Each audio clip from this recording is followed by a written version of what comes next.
Born in Blood by COVID Candy. Chapter 421 Dread. Hush! As soon as the words were spoken, Yusin's hair and body was pushed back. A fierce gale was shooting past him, strong enough to put pressure on his rank 6 body. Vague murmurs accompanied the winds like an ill omen, the words of which were too faint for Yusin to understand. But the way they were uttered made him think it was a curse of some kind. I'm already cursed, Yusin thought randomly. What's another? Following the winds was an umbral darkness. As if there was even a mote of light to begin with, now, it was closing in on him like a box. Yusin's gaze snapped towards his clones, but they were no longer there. But neither was the abomination, nor the Empress. It was just him. Gripping his blade, his urge to act was hanging on a thread, but the less light there was, the stronger Yusin was. That's why he didn't resist it. Before long, everything was covered in shadows, and Yusin was stronger than ever. Dom. A spotlight suddenly illuminated Yusin's figure, as though he was on a stage. He flinched and subconsciously gripped the sword tighter, but he couldn't sense anything. Dom. Dom. A moment later, 2 more spotlights appeared in the distance, illuminating a scene. One ahead, one directly to his right. Yusin looked forward. There was an ornate, sinister shrine there. At its feet were bones and skulls of various monsters, piling atop one another. Beads of sweat formed on Yusin's face. He didn't sugarcoat it. If he went through that, he'd die. No doubt about it. No. He couldn't fall prey to his thoughts. What stopped this from being a mental illusion? But then, Yusin looked towards the right. A pleasing, worry-melting scent of vanilla and ripe peaches drifted past his nose. A smell familiar only to him. This couldn't be. There, amidst a lush expanse of sakura trees, a graceful, well-dressed, beautiful silver-haired woman stood with a young baby in her arms. She gave a dazzling smile to Yusin. Yusin's heart sank. A tremor ran through his body and determination at once. A pang of pain shot through his heart. It wasn't physical, but it hurt a lot more. A loud voice echoed amidst the domain, and continued echoing. It was the Empress. Choose. Live the rest of your life in blissful ignorance, but forsake the world? Or bitter truth, and inevitable death? Silence. I'll make you suffer 8 times as much for using my wife and daughter, Yusin growled from the depths of his soul, his eyes widened with sheer anger. 8 times. The handle of his sword bent from the pressure he exerted on it. And yet, he didn't move from his place. When his gaze fell on the silver-haired woman and child again, the rage slowly melted away, turning into sadness and desire. She's not real, Yusin thought with pity. She's not real. She's just a fake rendition.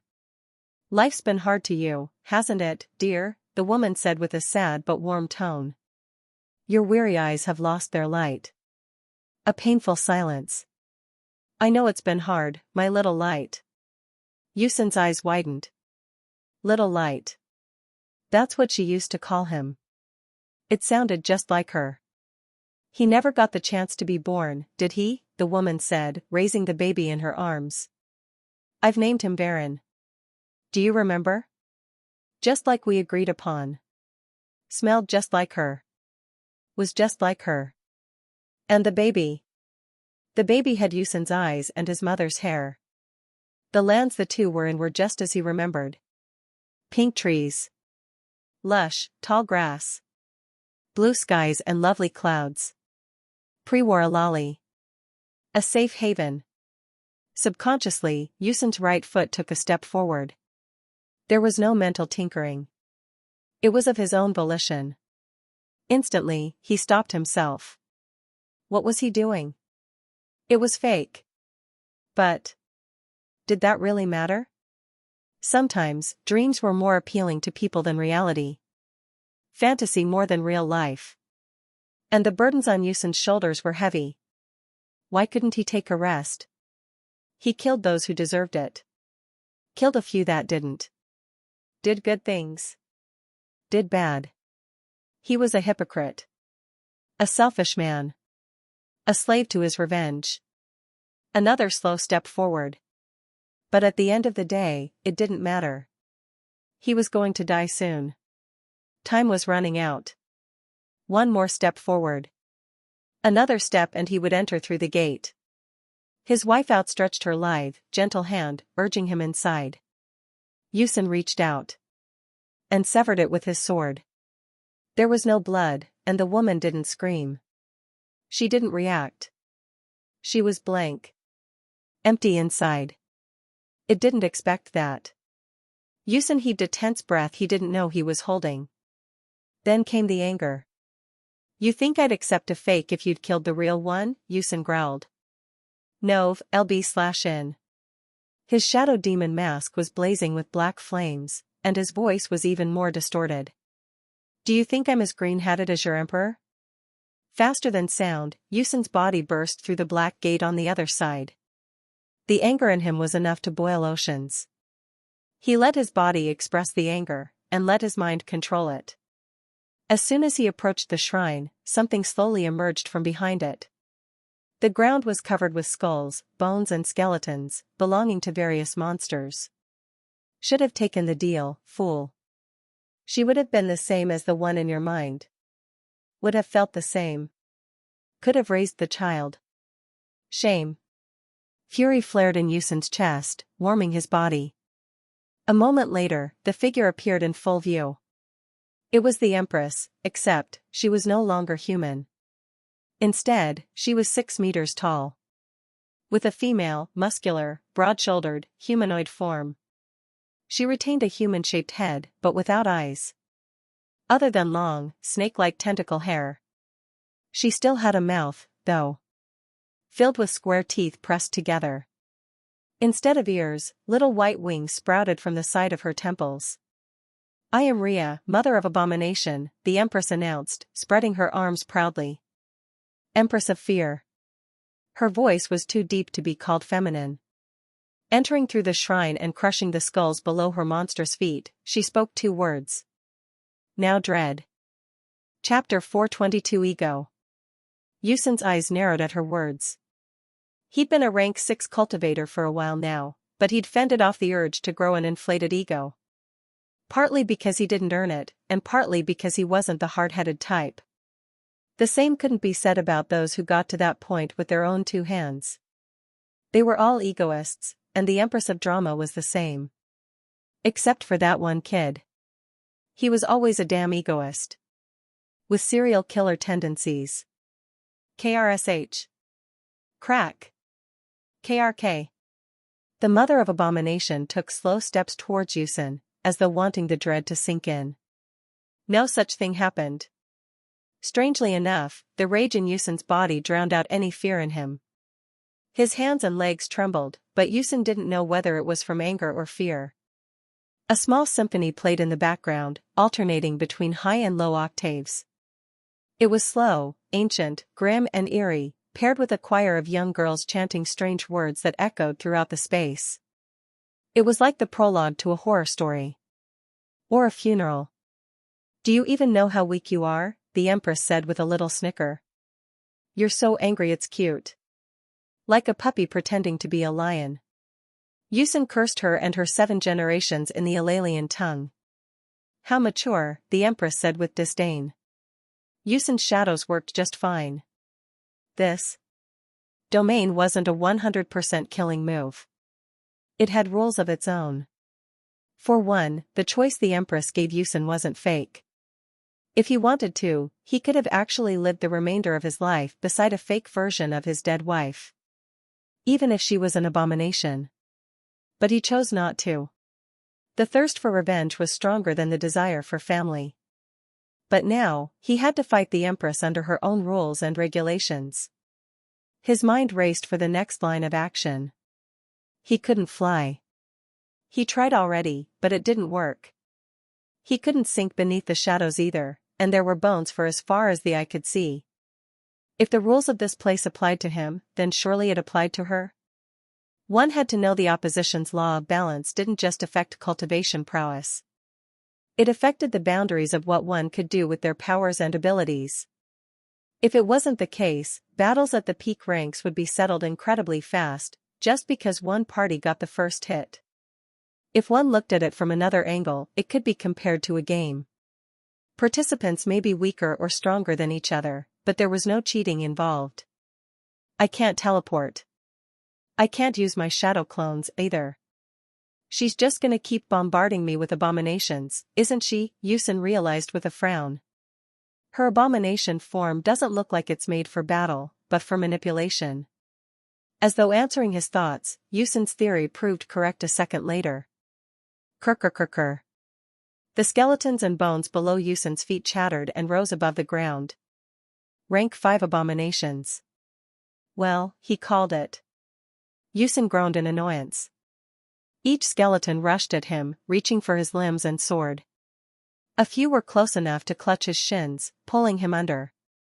Yusin raised his sword above his head, then made a diagonal, spiral slash downwards. Sheeing. The surrounding skeletons resembled peeled fruits made of bone and brittle. To his rank 6 wakizashi, they weren't worthy opponents. A single swing was enough to render most of them motionless. Boom. A skeletal hand burst from the ground below Yusin's feet, sending him flying. Whoosh. Had he not strengthened his body with shadows, he would have gotten crushed under its monolithic size. Each bony finger was the size of a small building. There was no doubt in Yusin's mind. This was the hand of a giant. Arcs of darkness and swarms of shadow blades shot from Yusin's sword and body, cutting through bones and giving enough time to dodge. Boom. Another giant's hand emerged from the mountain of bones, forcing Yusin to retreat. She's creating space for herself, Yusin thought as he dodged. I can't let her force me into a corner like this. For several minutes, Yusin continued jumping backwards as the hands exploded from beneath the mountains of bones. Then, just as he dodged another as it exploded from the ground. Boom. He changed trajectory, using his shadows to wrap around the giant's wrist and slingshot his way around it. A moment later, he was shooting through the air like a warlock. Another series of hands burst from his path of flight, attempting to slap him down. But using his shadows once more, he simply swung around them. Before long, the gap between the Empress and Yusin had been closed. But just as he readied his blade to strike at her neck, the Empress' stomach bulged to an almost pregnant-like state. Yusin's eyes widened in disgust. In the same instant, her stomach flattened again, but her neck bulged with veins, and her cheeks puffed up as much as possible. A moment later, a foul, black mixture of gas and liquid sprayed from her mouth in a wide spread. Blurg. It was too fast to dodge.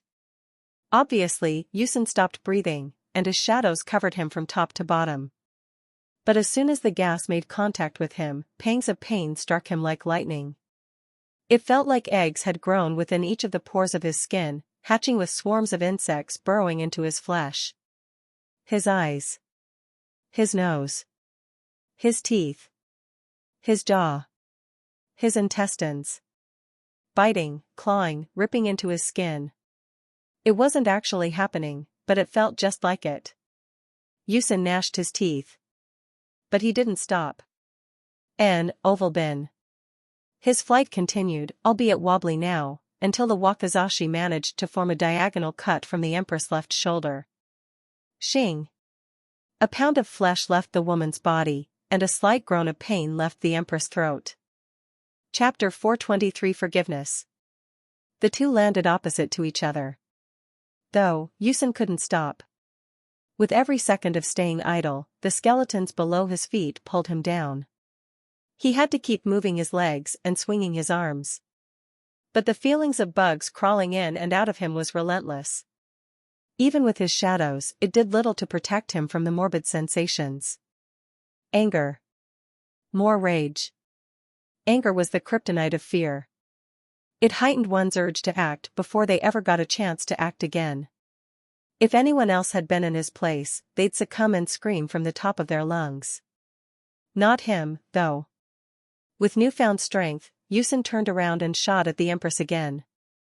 Strangely, the wide gash on her shoulder hadn't healed. It was still leaking with black blood, and it made no effort at reforming. She can't heal, Yusin realized, then spared a glance at his own body. Wounds and bruises weren't healing. Neither can I. That was a grim realization.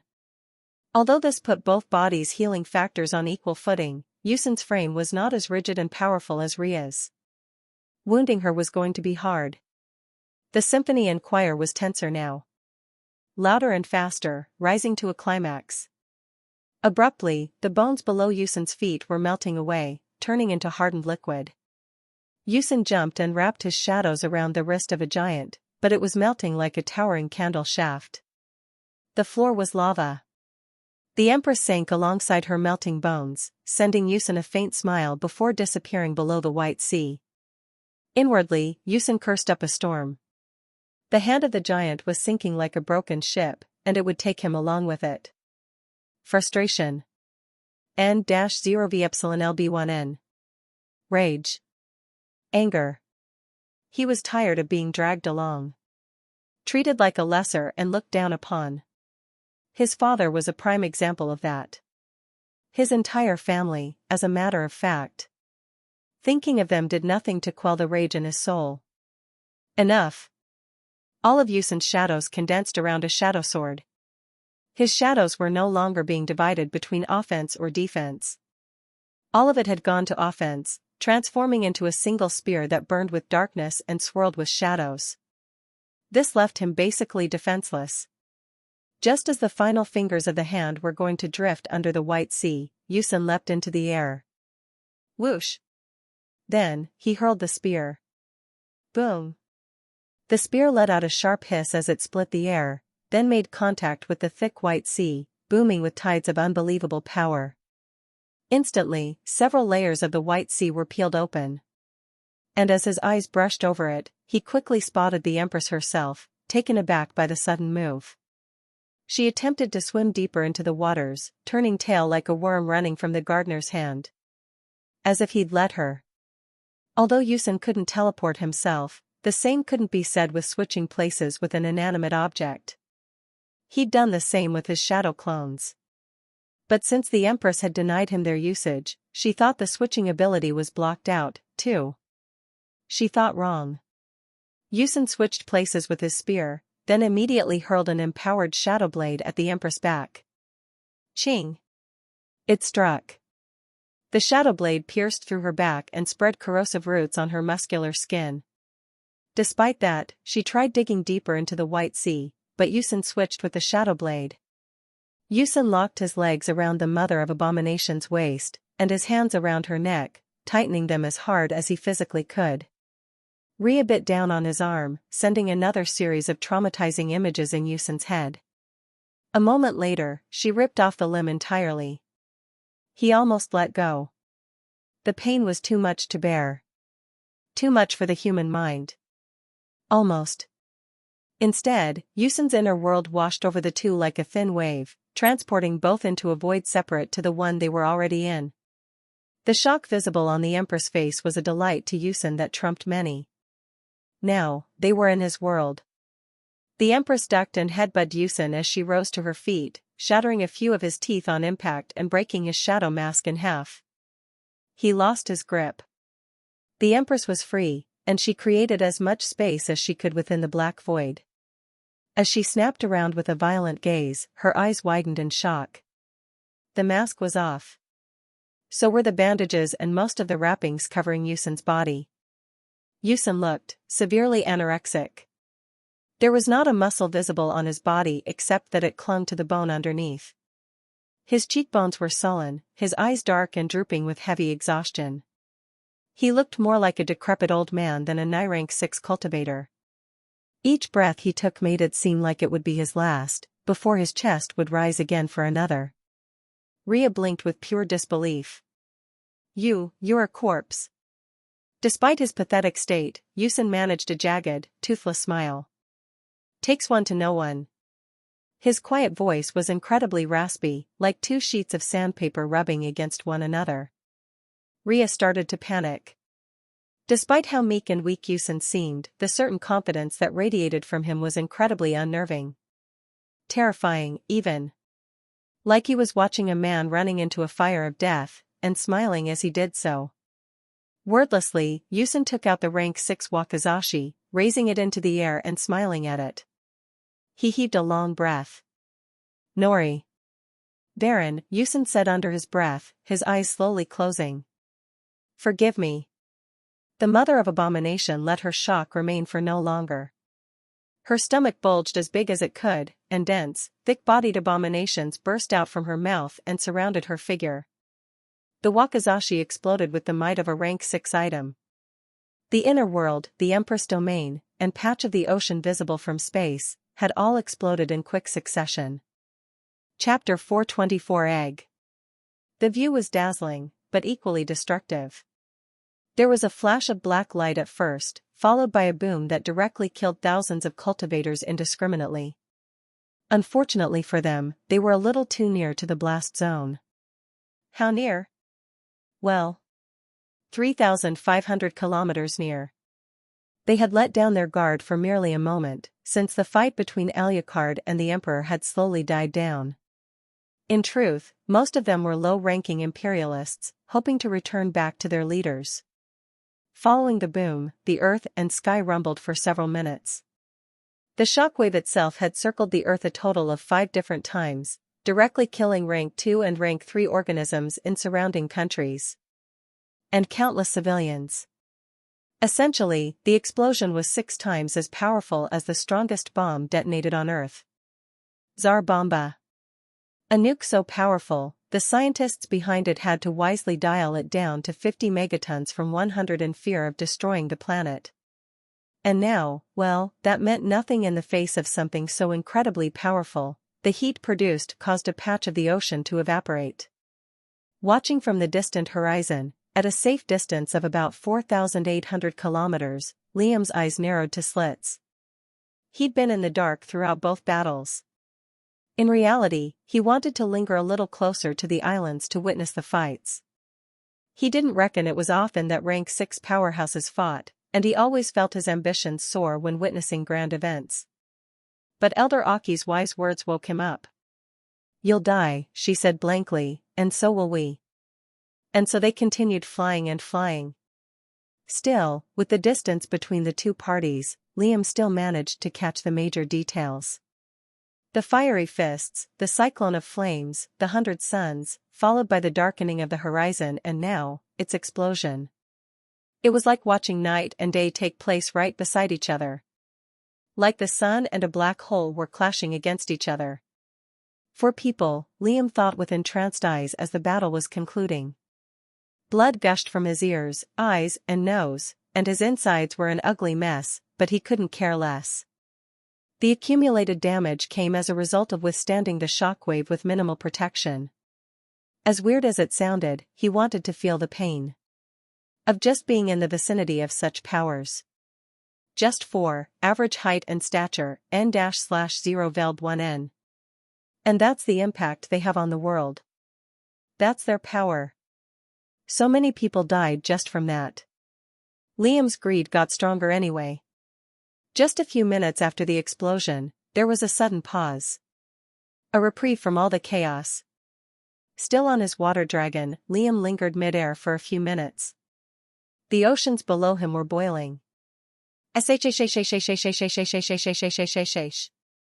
From a wide radius around him, the waters surged forward as though attempting to fill a cavity. Heat scalded Liam's skin and body, enough to cook his flesh to a crispy texture, which emitted an awfully appetizing smell. In a panic, the swarms of thousands of water dragons hovering mid-air around and above him, flew as fast as they could from the heat wave. The zeniths amidst them applied defensive spells and inscriptions to protect their weakest. Otherwise, they'd catch fire and most likely die. The temple was no different. They scurried off. But Liam remained. I'm going in, he shouted with his gaze still forward. And a moment later, he flew headfirst into the heat wave. Not again, Aki shouted from her water dragon. You're gonna die, idiot.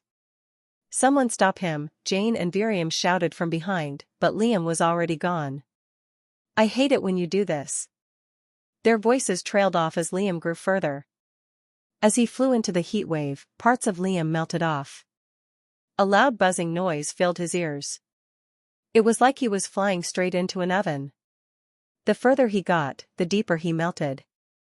A few minutes into it, Liam had to use transfiguration to cover his eyes, ears, and nose with a layer of flesh. And groin. Liam didn't have a suicide wish. He knew the battle was over, but he had to be the one to witness what came of it. His brows furrowed. Is Ucladd still alive? With an explosion like that, Liam felt dumb for thinking that, but one could hope. Maybe he used a spell of some kind, or teleported out of the blast zone? These possibilities weren't unrealistic. But he had to find out.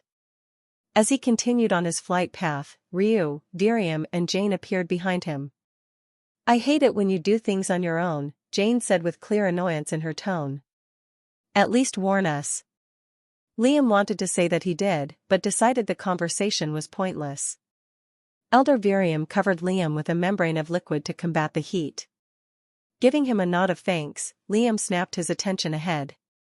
Before long, they were soaring through the air and heading to where the oceans converged. The water dragons were fast.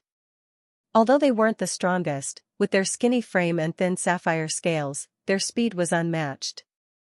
The mushroom cloud of darkness slowly dissipated into wisps, along with the hot air. In reality, the explosion wasn't made of fire. It was made of darkness, hence its black hue. However, the wave of heat was a result of the sheer amount of power produced by a rank 6 item. A few moments later, Liam forced his dragon to stop. The others stopped with him. As the final wisps of the mushroom cloud had gone with the wind, it allowed for a clear view of the surroundings. There was no Ucladd. And no Empress. Panic. Liam's eyes landed on something floating above the ocean. It looked like an egg of some kind, made from some kind of organic material or rotten flesh. Boom. Just then, a white fist punched through the egg shell, sending fleshy bits flying out. Liam's eyes widened with shock. Right after, it hatched with a soft, wet squelch. Plurg. And the Empress slowly emerged from it. Chapter 425 Dragon. The Empress looked nothing like Liam had remembered her. The only reason he even thought it was her, was because logically, it couldn't be anyone else. Unless, of course, it was some kind of abomination that she left behind as a seed. As she broke through the egg, her full form came into view. She was a mess.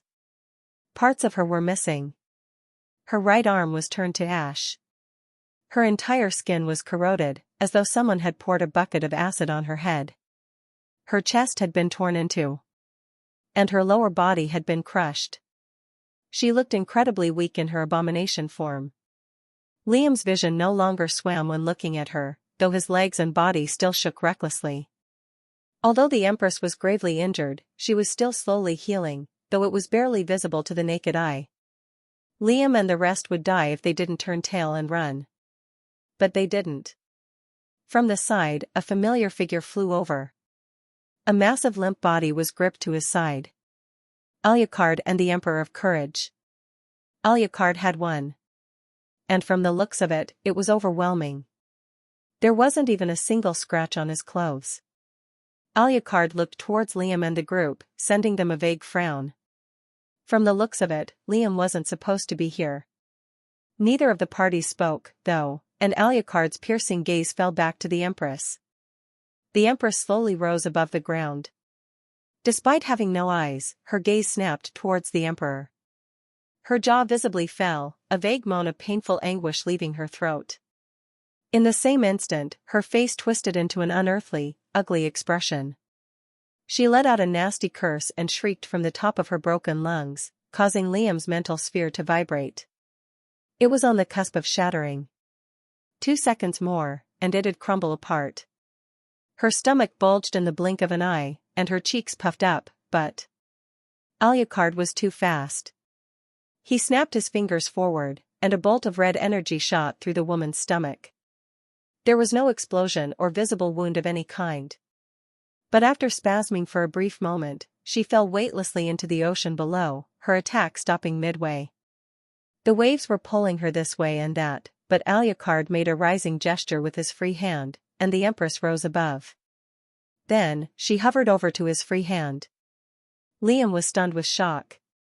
Just what was that red energy? It was ridiculously strong. Liam didn't know if the Empress died or not, but she definitely wasn't moving anymore. Holding the Emperor on the right hand, and the Empress on the left hand, Ucladd looked terrifying. end.He. Like his business was death and he'd done the perfect job. You have my condolences, Ucladd said with a pitiful tone, his eyes running past the oceanic debris. I don't suppose he made it. Jane, Virium and Ryu felt their hearts shrivel a bit. A mix of bitterness and anger bloomed on their grim faces. Liam furrowed his brows. Indeed, there was nothing indicative of Usin's survival. Not even a trace. Liam heaved a solemn sigh. He knew this would end in Usin's death one way or another. It was unavoidable. But still. At least he accomplished what he set out to do. Especially with the state he was in. Not many could boast about that. At least this way, Usin had some closure knowing he'd finally quenched his thirst for revenge. And now, the mess was all Liam's to clean up. Liam inwardly sighed. Thanks a lot, you bloodthirsty revenge maniac. Hope it was worth it. Back at the issue at hand, Liam was faced with a massive hurdle. A nice fellow by the name of Ucladd. How the heck was he supposed to talk to this person like an equal? The dagger that two empires waged war over was idly sitting in his inner world. But Liam looked at it as a bargaining chip, like Usin had advised him to. It was clear that he couldn't hold on to something so dangerous. The harms outweighed the benefits. But lucky for Liam, a trade didn't sound so bad. Not when there were 2 rank 6 corpses up for sale. In fact, had Liam not known that this would have been a viable outcome, he would have outright denied participating in the war. After all, Usin had promised him a rank 6 corpse.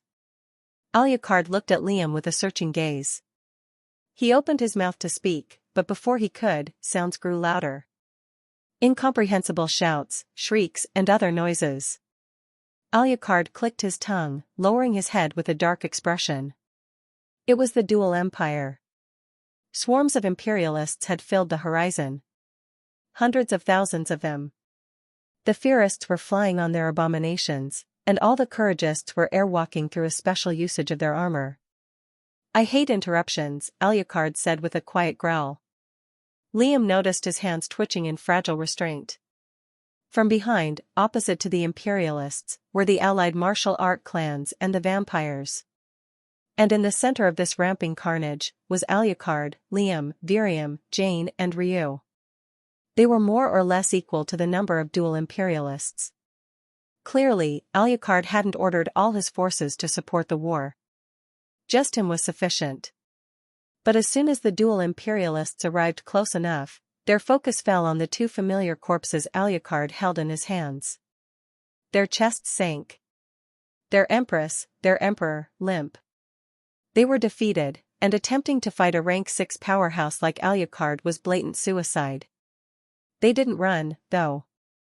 They were actually considering it. 1,000,000 ants could bring down a dragon. But, there wasn't just a dragon. There were also 1,000,000 ants. Above the sky, there was a sudden flash of luminous light that sent rays of blinding light in every direction. A figure appeared. Liam cursed under his breath. Another dragon. Chapter 426 Address. Inwardly, Liam cursed.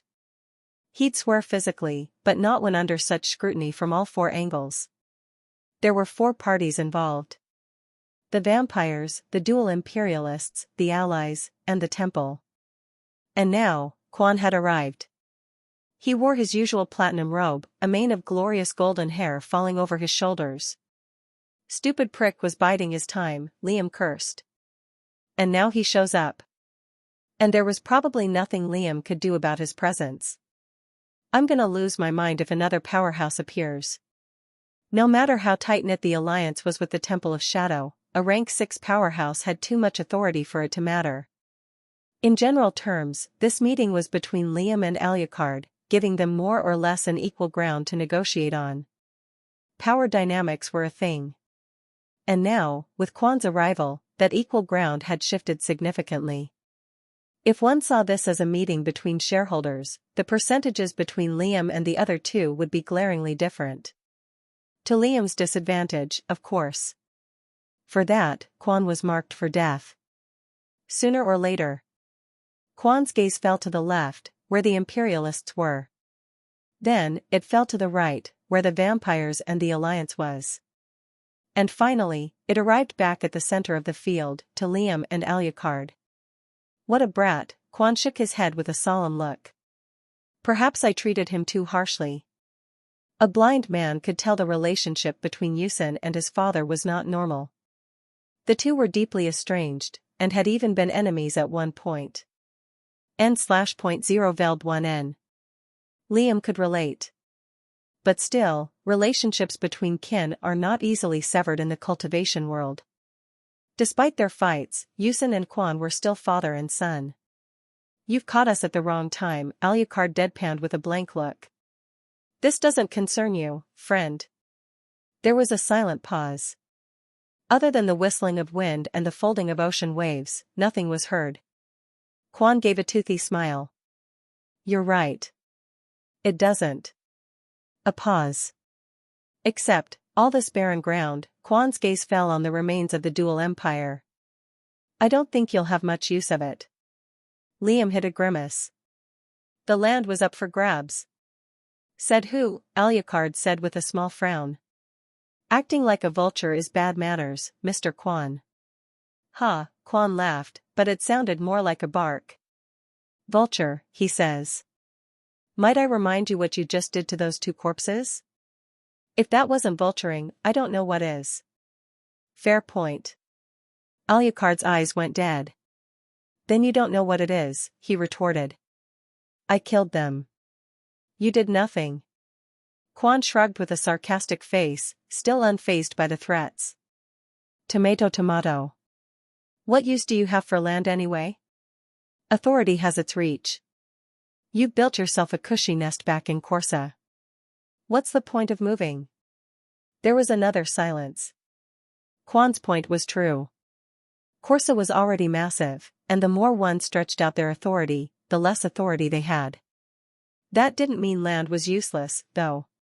It gave more jurisdiction over surrounding areas, if the powerhouse in question had enough strength to protect them.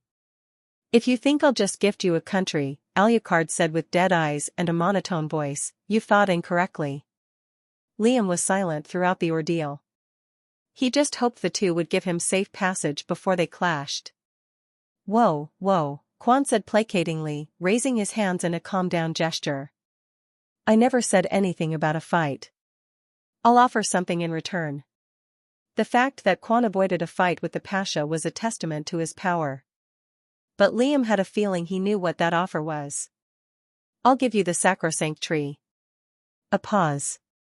Alucard actually looked like he was considering it, behind the dead mask he wore as a face. He looked at Liam.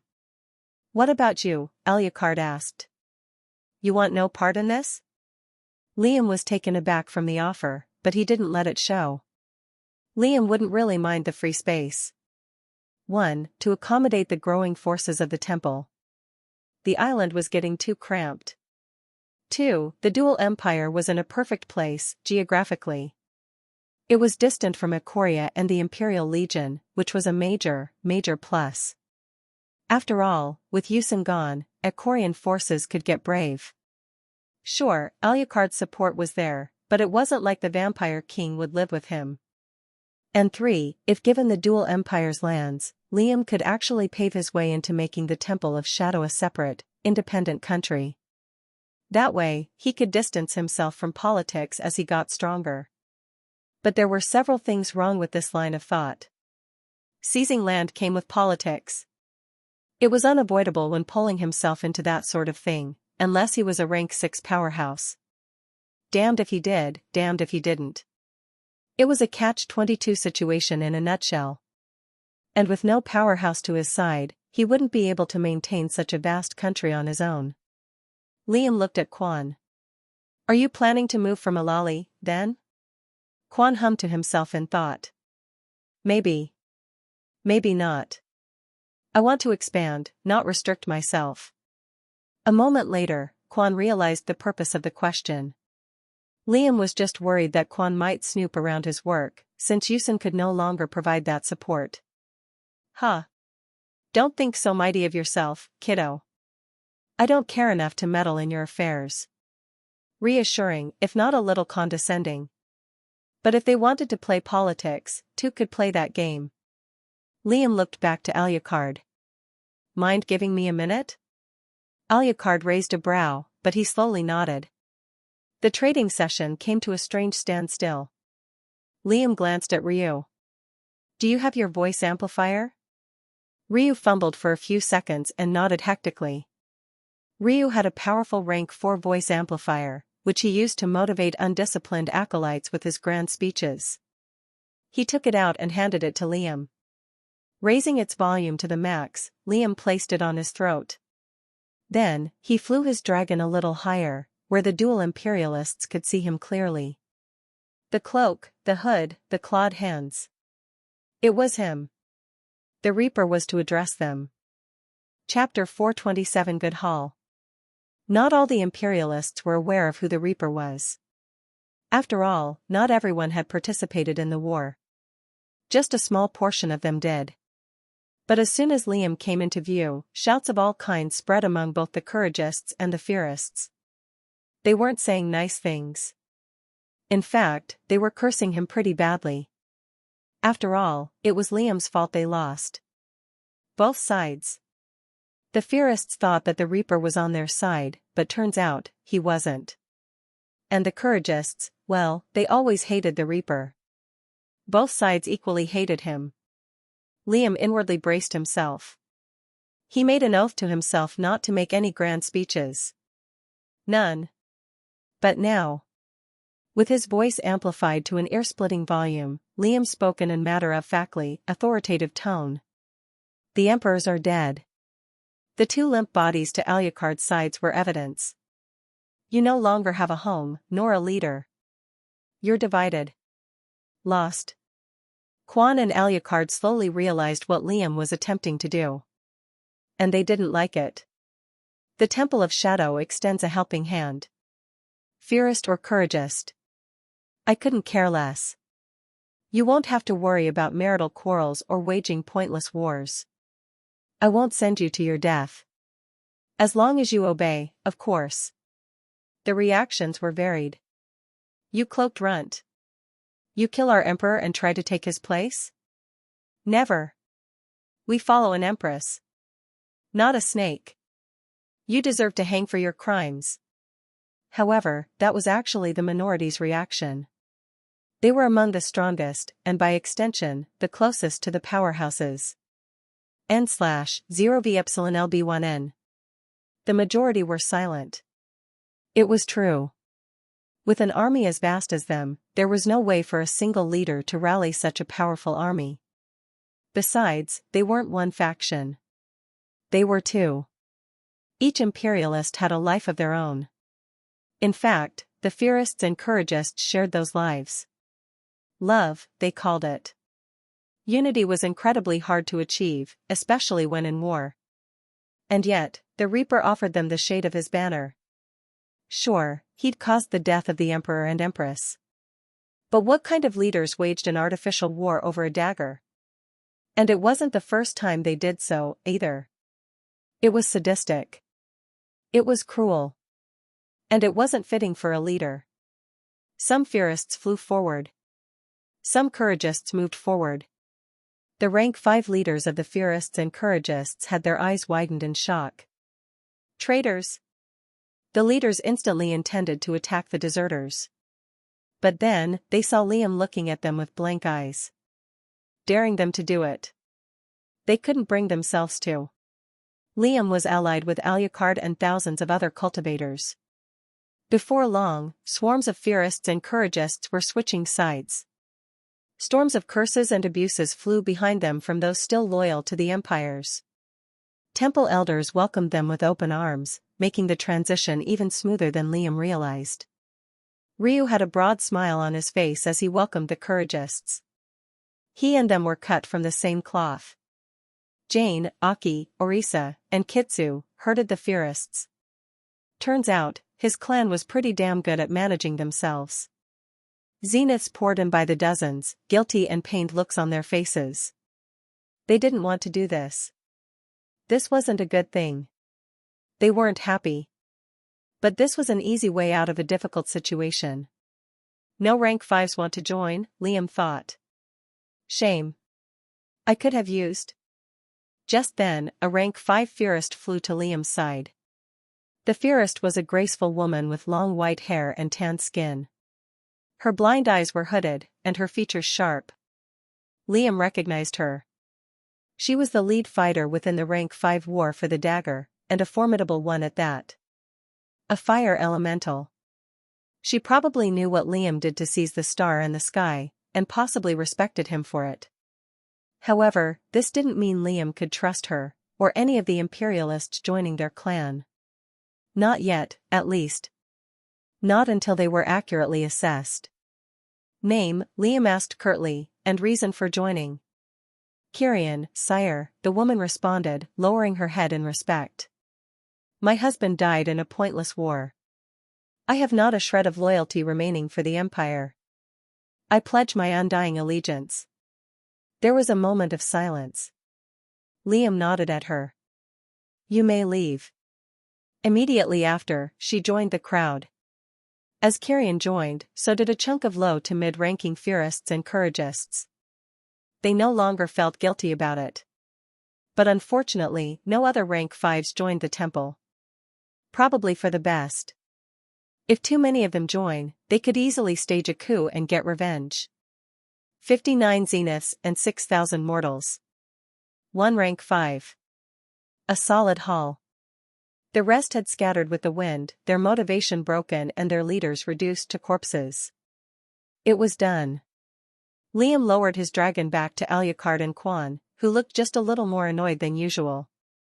The power dynamics had changed a bit more. This time, Liam wasn't as backed into a corner.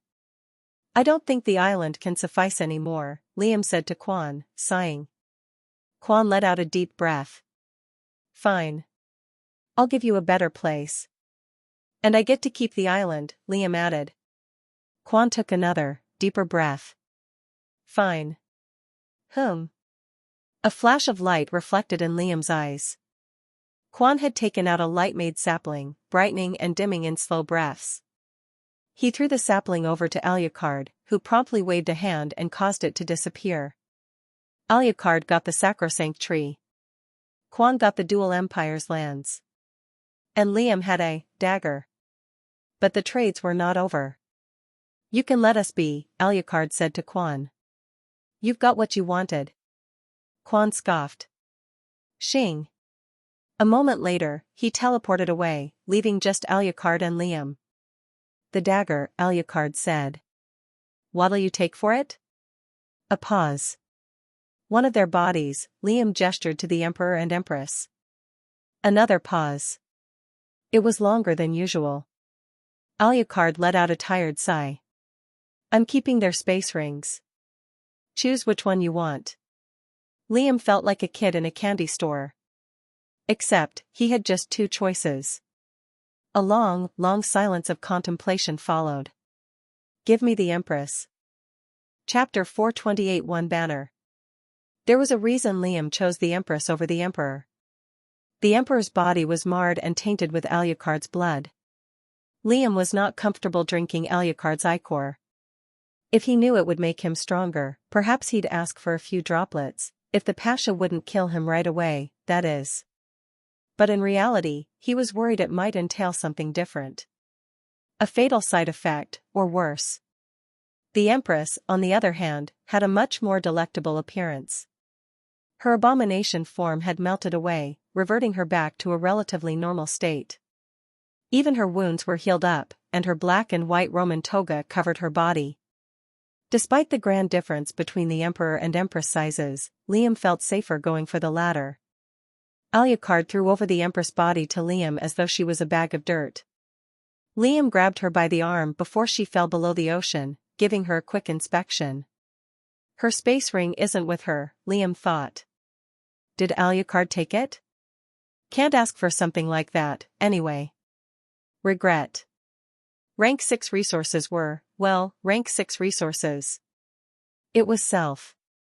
This just means that Alucard has the space rings of 2 rank 6 beings. Yikes. The danger he poses now has to be beyond measure, Liam thought.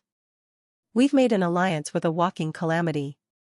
A moment later, Liam stored her in his ring, which caused the storage device to wobble and shake, as though unable to contain her power. Even past her death.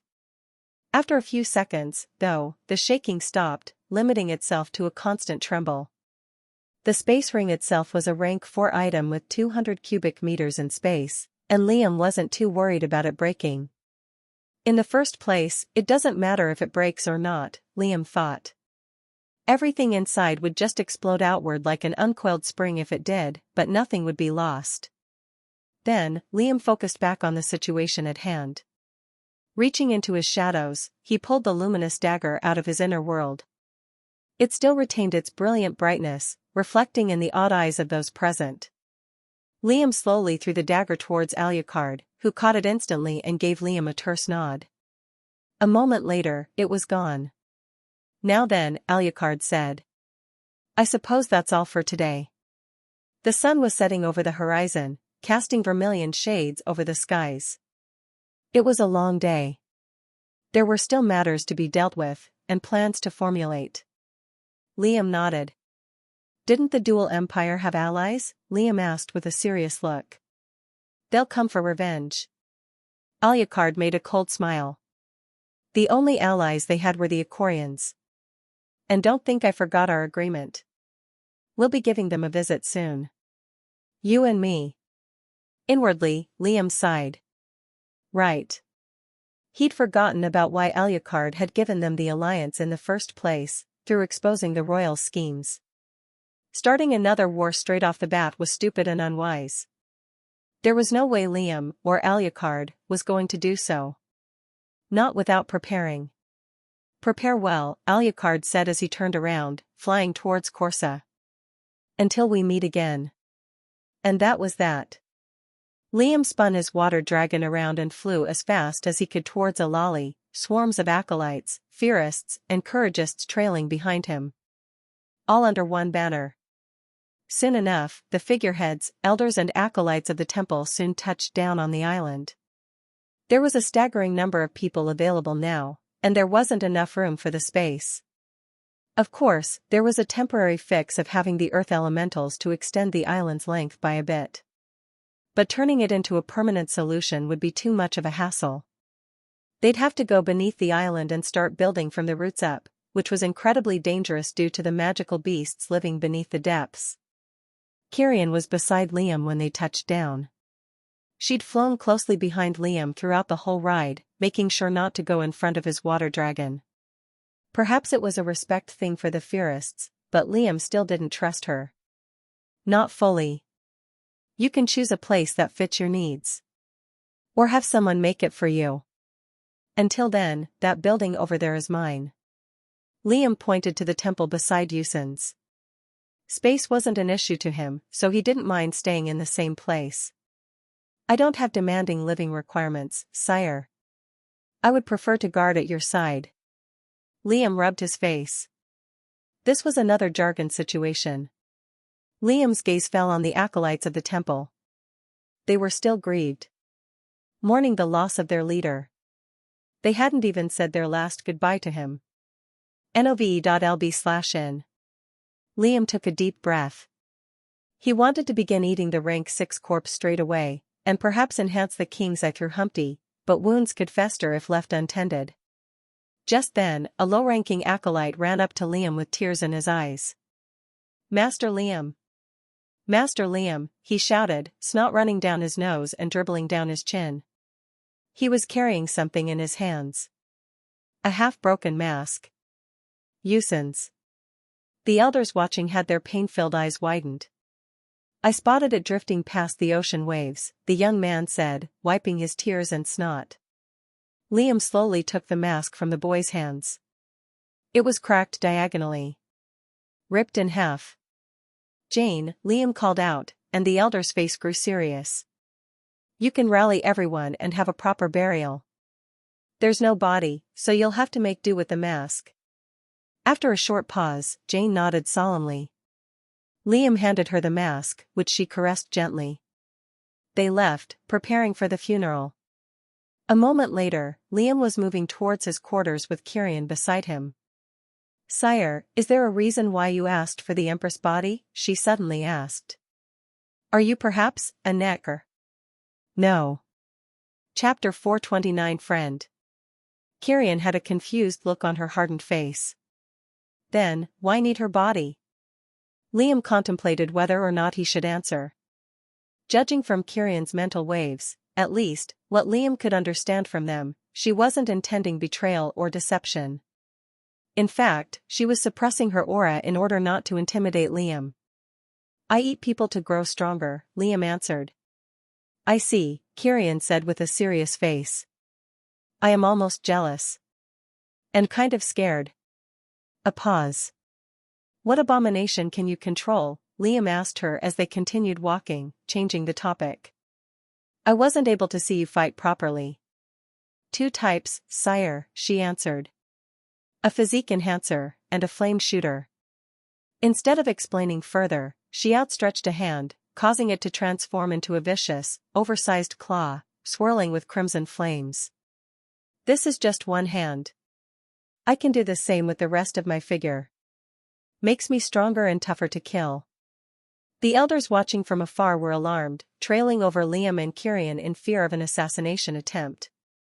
"I can see that they're worried about you," Kyrian said seriously. "I don't mind being disliked, but do I have permission to defend myself?" Without inflicting serious injury or murder, Liam answered, "Yes." "I like this place already," Kyrian smiled with fangy teeth. Her claw reverted back to normal, but immediately after, fire swirled around her right shoulder, spreading to her arm and hands. A fire-type abomination had formed. It was one with Kyrian's arm like a parasite. Like tentacles of fire, it twisted from her shoulder all the way to her hand, converging onto her palm and forming a circular mouth. It had no eyes of any kind, but it kept breathing in fire, judging by the intermittent dimming and brightening glow it released. Shh. Fire shrieked around her hand, condensing. Then, Kyrian aimed it towards the sky. Boom! An insanely fast streak of fire shot towards the night sky like a sniper bullet, producing a deafening shockwave. Then, it exploded in an upward cone, causing sparks and embers of fire to spread outward right after. Out in the distance where Alali was, an audible cheer rang out. "Not bad," Liam said, nodding to himself. "Thank you." Finally, Liam arrived at his front door. Kyrian was about to enter alongside him, but he quickly denied her from doing so. N/1N. "You're new around here, so I'll give you a few tips." Rumors spread faster than sound. "The acolytes are gambling addicts, so don't get roped into their shenanigans. Elder Jax is a sadistic torturer, Aki is bipolar, Jane is relatively normal, minus the potions she concocts from dead things. And the rest, you'll slowly find out. Ask Jargon for more details if you're ever confused. Welcome to the Temple of Shadow." Kyrian blinked wordlessly. And Liam closed the door. She looks like the hardened, grim-faced, cynical type, Liam thought. She'll fit right in. A moment later, Liam secluded himself in the basement of his home. There wasn't much to do, really, other than cultivate and wait until the ceremony was over with. Sentimentality was still a waste of time in his opinion. Dwelling on the past changed nothing. Neither did worrying about the future, but at least one could still affect what was coming. The past was the past. You couldn't get it back, no matter how hard you tried.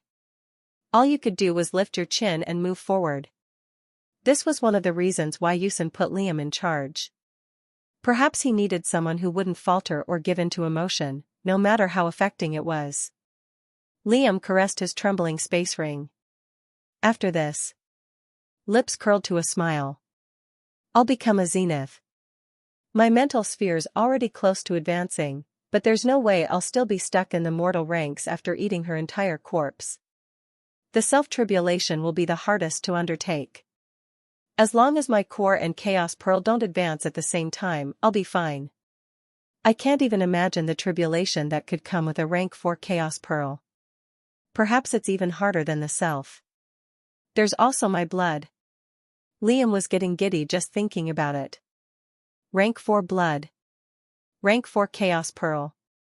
Rank 4 core. Rank 4 mental sphere. Rank 5 body? Maybe, maybe not. A few hours passed, and an elder came to inform Liam of the ceremony. He left the quarters and made his way to a specific patch of the island. When Liam arrived there, he had to admit the scenery was quite beautiful. Glowing pink sakura trees were visible as far as the eye could see. The only source of light in the dimly lit area. Here and there, crystalline rivers and bodies of water harmonized with the docile fauna and lush plants, producing a calming ambience and pleasing aroma. Tranquility was everywhere.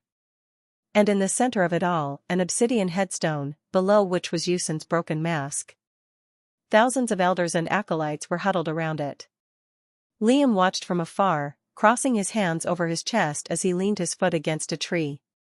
Not gonna say anything, my liege, Jargon appeared at Liam's side. Liam pursed his lips. Nah. This isn't about me. Jargon nodded with a slight smile. Hours passed as elders and acolytes said a few words of prayer before leaving towards their duties. Their moods looked uplifted compared to before. No longer as glum and dark. One after the other, they began scattering in different directions, having said their final goodbyes. Eventually, all the figureheads and elders had departed. Except Liam. He approached the obsidian headstone. Little engravings were on its surface, made by other acolytes and elders. Teacher. Mentor. Leader. Brother. Drinking buddies. Gambling partner. Liam looked at the headstone pensively, then crouched below. Using his sharp finger, he etched something on its surface, chuckled to himself, then headed straight back to his quarters in case anyone saw him. The etching read. Friend. Chapter 430 Euphoric. A few days passed. With Yusin's passing out of the way, Liam had been crowned sect leader of the temple. There was no grand ceremony of any kind. Well, they tried to host one, but Liam instantly denied it. He had matters to attend to, and problems to solve. Other than that, there were a few things of note. The defeat of the dual empire had spread across the human world. History books were being filled with new pages, recording the event for future generations to visit. The Black Blade had also been credited for being a part of it, which was another mark of infamy on Liam's name. Besides that, there was peace and quiet, with the temple's steady growth. The couragists and fearists were no longer referring to themselves as such. They had been indoctrinated. Quan had also held up his end of the agreement. A corner patch of the main lands had been given to Liam and the Temple of Shadow. In fact, it took roughly 20% of the entirety of Alali. That was more than what the 7 clans had. This obviously put the Temple of Shadow on a greater standing compared to the rest of Alali. It was a force to be reckoned with now. However, the Luminous Light clan had left Alali altogether. Now, they lived within the Dual Empire's lands. Ever since the war had concluded, Ikoria had been strangely silent, despite their alliance with the two empires. Even Iho, Nuren, and the Imperial Legion hadn't commented on it. The silence was worrying. An enemy you couldn't see or hear was the most dangerous kind. But with all that out of the way, Liam entered his home and had Nuran and Kyrian enter with him. I'll be out of commission for a long time. At least with an updated King's Eye, I could prepare for what's to come. Whether or not he could actually use his abilities was a different thing altogether. But it was better to be safe than regretful. The human-sized tick was abhorred at Liam's sight. Not only was Liam a direct cause of her empress dying, but he was wretched enough to pull her forces to her side. "You're scum of the earth, you know that," Nuran snarled as Liam studied her illusionistic tics. Both of you. Liam didn't respond. He'd been called worse. I'd rather serve a just tyrant than a drama queen, Kyrian retorted. Since Kyrian was an expert on abomination, Liam asked for her expertise on the topic. Although she wasn't specialized in mental abominations, the tic was an entire rank below her. After 2.5 weeks, Liam's understanding of the king's eye and mental sphere had grown significantly. Through a process of trial and error, Liam could now pinpoint where exactly the data scales of the mental sphere were. They had certain characteristics that separated them from the rest. Thus, through learning those characteristics, Liam could figure out what that person feared the most. Except, the king's eye still wasn't powerful enough to trap such a person in a good enough illusion. With the usage of a single spell, they could blow the illusions away with ease. Things shall be different once it advances, though, Liam thought, smiling. Speaking of which, it's time to eat a rank 6 cultivator. Except this time, the figureheads of the temple, and hundreds of elders, would guard his unconscious body. The self-tribulation would render a person powerless unless they woke up. If they ever woke up, that is. There were a few more details Liam had learned about the trial during the past few years. Firstly, as long as the tribulation wasn't centered around a time-based task, there wasn't any time limit restricting him. During that time, his body and core would naturally be nourished, even without any external support. Secondly, similar to the struggle tribulation, the more difficult the self-tribulation was, the more powerful his mental sphere was going to be. It was a fine between blessing and curse. I just hope Mind Edge works, but that could just make my life even harder. Liam entered his vast underground basement, followed by hundreds of elders. Then, he sat down in the center. Liam glanced at all the people present. A few seconds of silence passed. I don't feel comfortable eating in front of someone else. There was a short silence, but the elders left a moment later. Liam took out the rank 6 corpse and laid it down, heaving a sigh. Liam grabbed the woman's hand. A fingertip. Just a fingertip should be fine. Wait, what about the nail? Can I even dig into her? It sounded wrong. Liam grabbed a finger, then slowly gnawed at the tip of the Empress nail. KRSH. A few of his teeth were instantly cracked. Liam groaned and clicked his tongue in annoyance. Not this again. Thankfully, Kyrian was a rank 5 cultivator, and the one most capable of damaging a rank 6 body. Liam requested her presence. A moment later, she arrived. Then, she approached and inspected the Empress, a disdainful look on her face. Don't burn it, Liam said. I don't want anything to go to waste. Kyrian nodded. Then, she used her physique enhancer, transforming into a fire wraith with vicious-looking claws. However, her fire slowly subsided. Using the sharp edge of her claws, she scratched the base of the Empress index finger. A full hour passed. NOVE.LB/in. The skin was incredibly rigid and hard. Eventually, droplets of blood seeped from the wound. However, they weren't wasted. Below the Empress was an inscribed glass container, which absorbed the ichor and stored it. Eventually, the fingertip came off. Liam took the tip and nodded. You can leave now. Kyrian nodded and left. I should start with the blood first.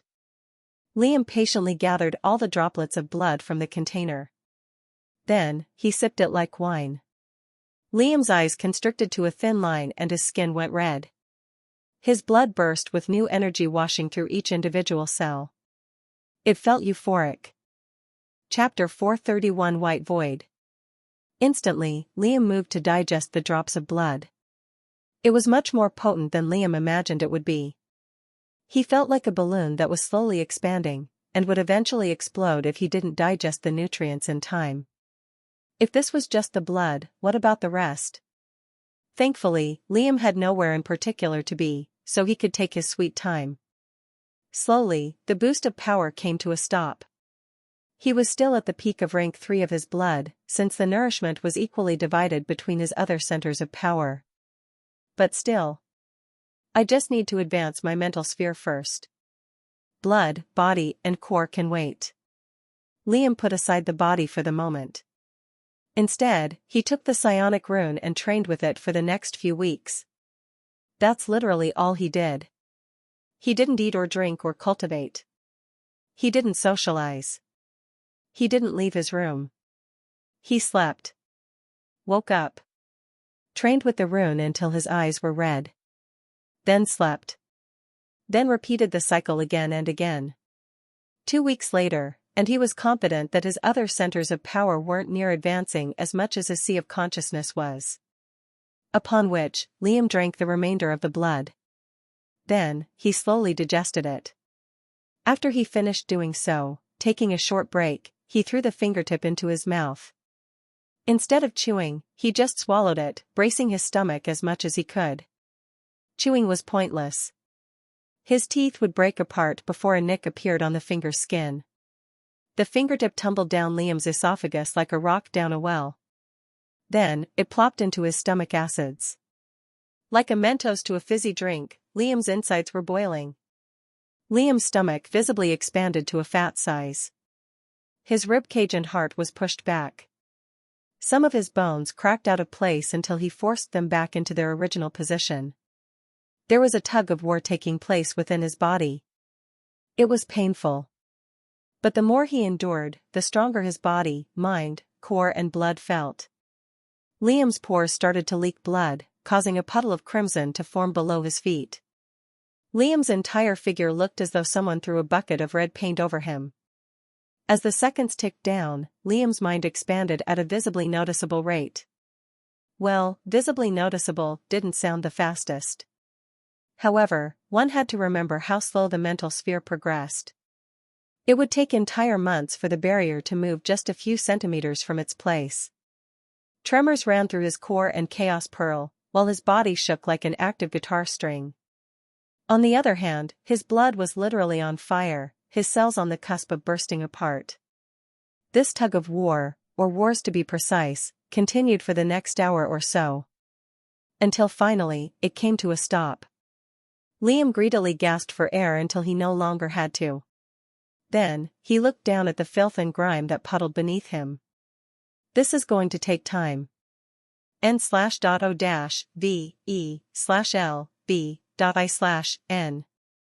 12 hours passed. The elders felt their hearts sink as a puddle of liquid seeped through the closed door of the basement. They rushed inside. Instantly, their eyes widened in horror. What was that thing? Liam looked less like a human and more like a croaking frog. His stomach bulge was bigger than a pregnant lady's, and veins ran all over his naked, blood-covered body. Blood was everywhere. On the walls. On the floor. On the ceiling. The Empress lacked a right hand, and it didn't take a genius to know where it went. Despite his brutal state, the elders didn't rush to help him. You good?" Ryu asked from afar. Liam didn't respond. Blood continued oozing out of him as his eyes were closed shut. Ryu coughed into his fist. "Well, we'll be here," Ryu said uncomfortably, giving an awkward thumbs up. Liam's mind buzzed as it grew. Each thought was painful. Like a sharp needle stabbed to the brain. Then, there was a sudden droning noise that drowned out every other sensation within his body. Liam half squinted his eyes, gazing over the elders that watched him vigilantly. Starting from his toes, a cold numbness spread throughout his body. Liam fell backwards as a powerful drowsiness caused his thoughts to waver and sway. Jane, Aki, Virium, Jax, Ryu, Jargon, Orisa, and Kyrian crouched over his face as darkness crept over his vision. They spoke words, but all Liam heard were muffled, distorted murmurs. "Damn it, I'm fading." Liam's mental sphere reached an invisible threshold, then abruptly stopped expanding. His eyes were closed, and he felt like his consciousness was plucked like a rose from its stem. This was it. The self-tribulation. Liam opened his eyes. Deafening silence met his ears. He was laying flat across the ground when he snapped awake, rising to his feet and hectically looking around for danger. Silence. As far as Liam's eyes could see, there was pure whiteness in every direction. Above, below, left, right, front, back. A blank canvas. A white room filled with nothing but invisible lights. That was it. Liam grew confused. He didn't dare let his guard down, though. He took another look at himself. He didn't have his powers. He tried to release his darkness, but nothing happened. The same thing went for his Chaos Pearl, blood abilities, and his shadows. He didn't even have a shadow. However, his sea of consciousness and body were the same. He had 4 arms, claws, and a tentacle-covered back. But other than that, he was bare naked. Nor did he have any of his swords. Great. What is this place? Liam asked himself as though he knew the answer. He really didn't, though. With nothing else to do, Liam took slow steps forward amidst the endless white void. And yet, he just couldn't help but feel unnerved. Chapter 432. Nothing. Liam looked left. Liam looked right. Then, his gaze fell forward. Not having the king's eye made him realize just how important the sensory organ was. The difference between that and a normal eye was staggering. He continued forward, each of his steps slow and careful. As far and wide as his mental energy spread, he didn't sense anything out of the normal. His nose smelled no particular aroma. Other than the low thuds of his footsteps, there were no other noises. It just felt like he'd spawned in a world that hadn't loaded yet. No, Liam frowned. I can't let my guard down. There was always something to worry about. Something that wanted to kill him. He just couldn't see, hear, or feel it yet. Liam stopped wandering heedlessly and tried to get a better understanding of where he was. Clenching his arms and empowering his fists, Liam hit the ground as hard as he could. Boom! There was a loud thud. But the ground was unharmed. Not a scratch formed on its white surface. Well then. Wandering it is. The seconds turned into minutes, which turned into hours. Liam felt like he was stranded in the middle of a desert. There was nothing. Nothing at all. White skies, white ground, white air. Everything was bright white, and Liam missed the comfort the shadows provided him. Quite frankly, if there was one thing this white void succeeded in doing to him, it was boring him out of his mind. But this was a tribulation for a reason. Unique just to him and him alone. Please don't tell me this is another test of patience. I've had enough of that. Liam stopped walking and started jogging, which then turned into a full-speed sprint forward. 6 hours of running passed. Liam plopped to the ground and just sat down. Despite running for so long, he didn't need to take a break or even catch his breath. I'll let a day pass at least, Liam thought, making himself comfortable. Right now, Liam couldn't even cultivate or train. All he could do was wait until something presented itself to him, or until he eliminated one line of thought for another. Silence. Seconds felt like hours. Hours felt like eternity. Liam let his back touch the ground. Quite frankly, with how silent his surroundings were, his thoughts were deafeningly loud. Will I get out of here alive? What if I'm trapped forever? I haven't explored enough of the world. I haven't gotten strong enough to touch the stars. Liam silenced his mind as much as he could. An entire day passed. Still nothing. All right, Liam said quietly, clearly annoyed. I'm pissed. O/V-E/L/BI-N.